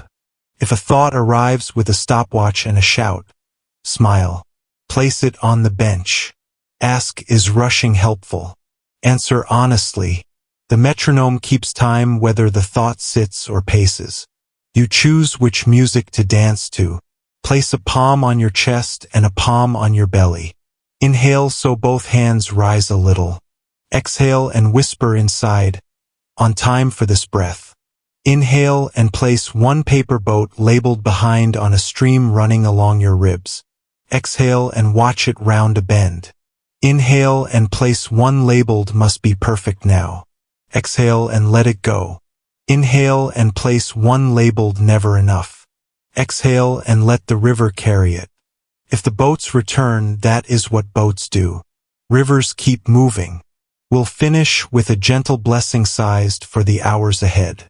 May your days find a humane tempo. May your minutes have margins. May your tasks drink just enough of your attention to grow, and may the rest return to the well. May wanting soften into choosing, pushing away into an inner nod, confusion into a lantern that fits in your pocket. May repair return time to you. May boundaries be irrigation, not walls. May your calendar learn to leave room for breath, and may breath remember how to lead. Let the last breaths be simple. In.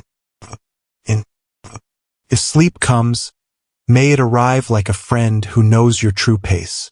If wakefulness stays, may it sit with you without hurrying you into tomorrow. You have done enough for this hour. The steady flame is lit. We will keep tending it together.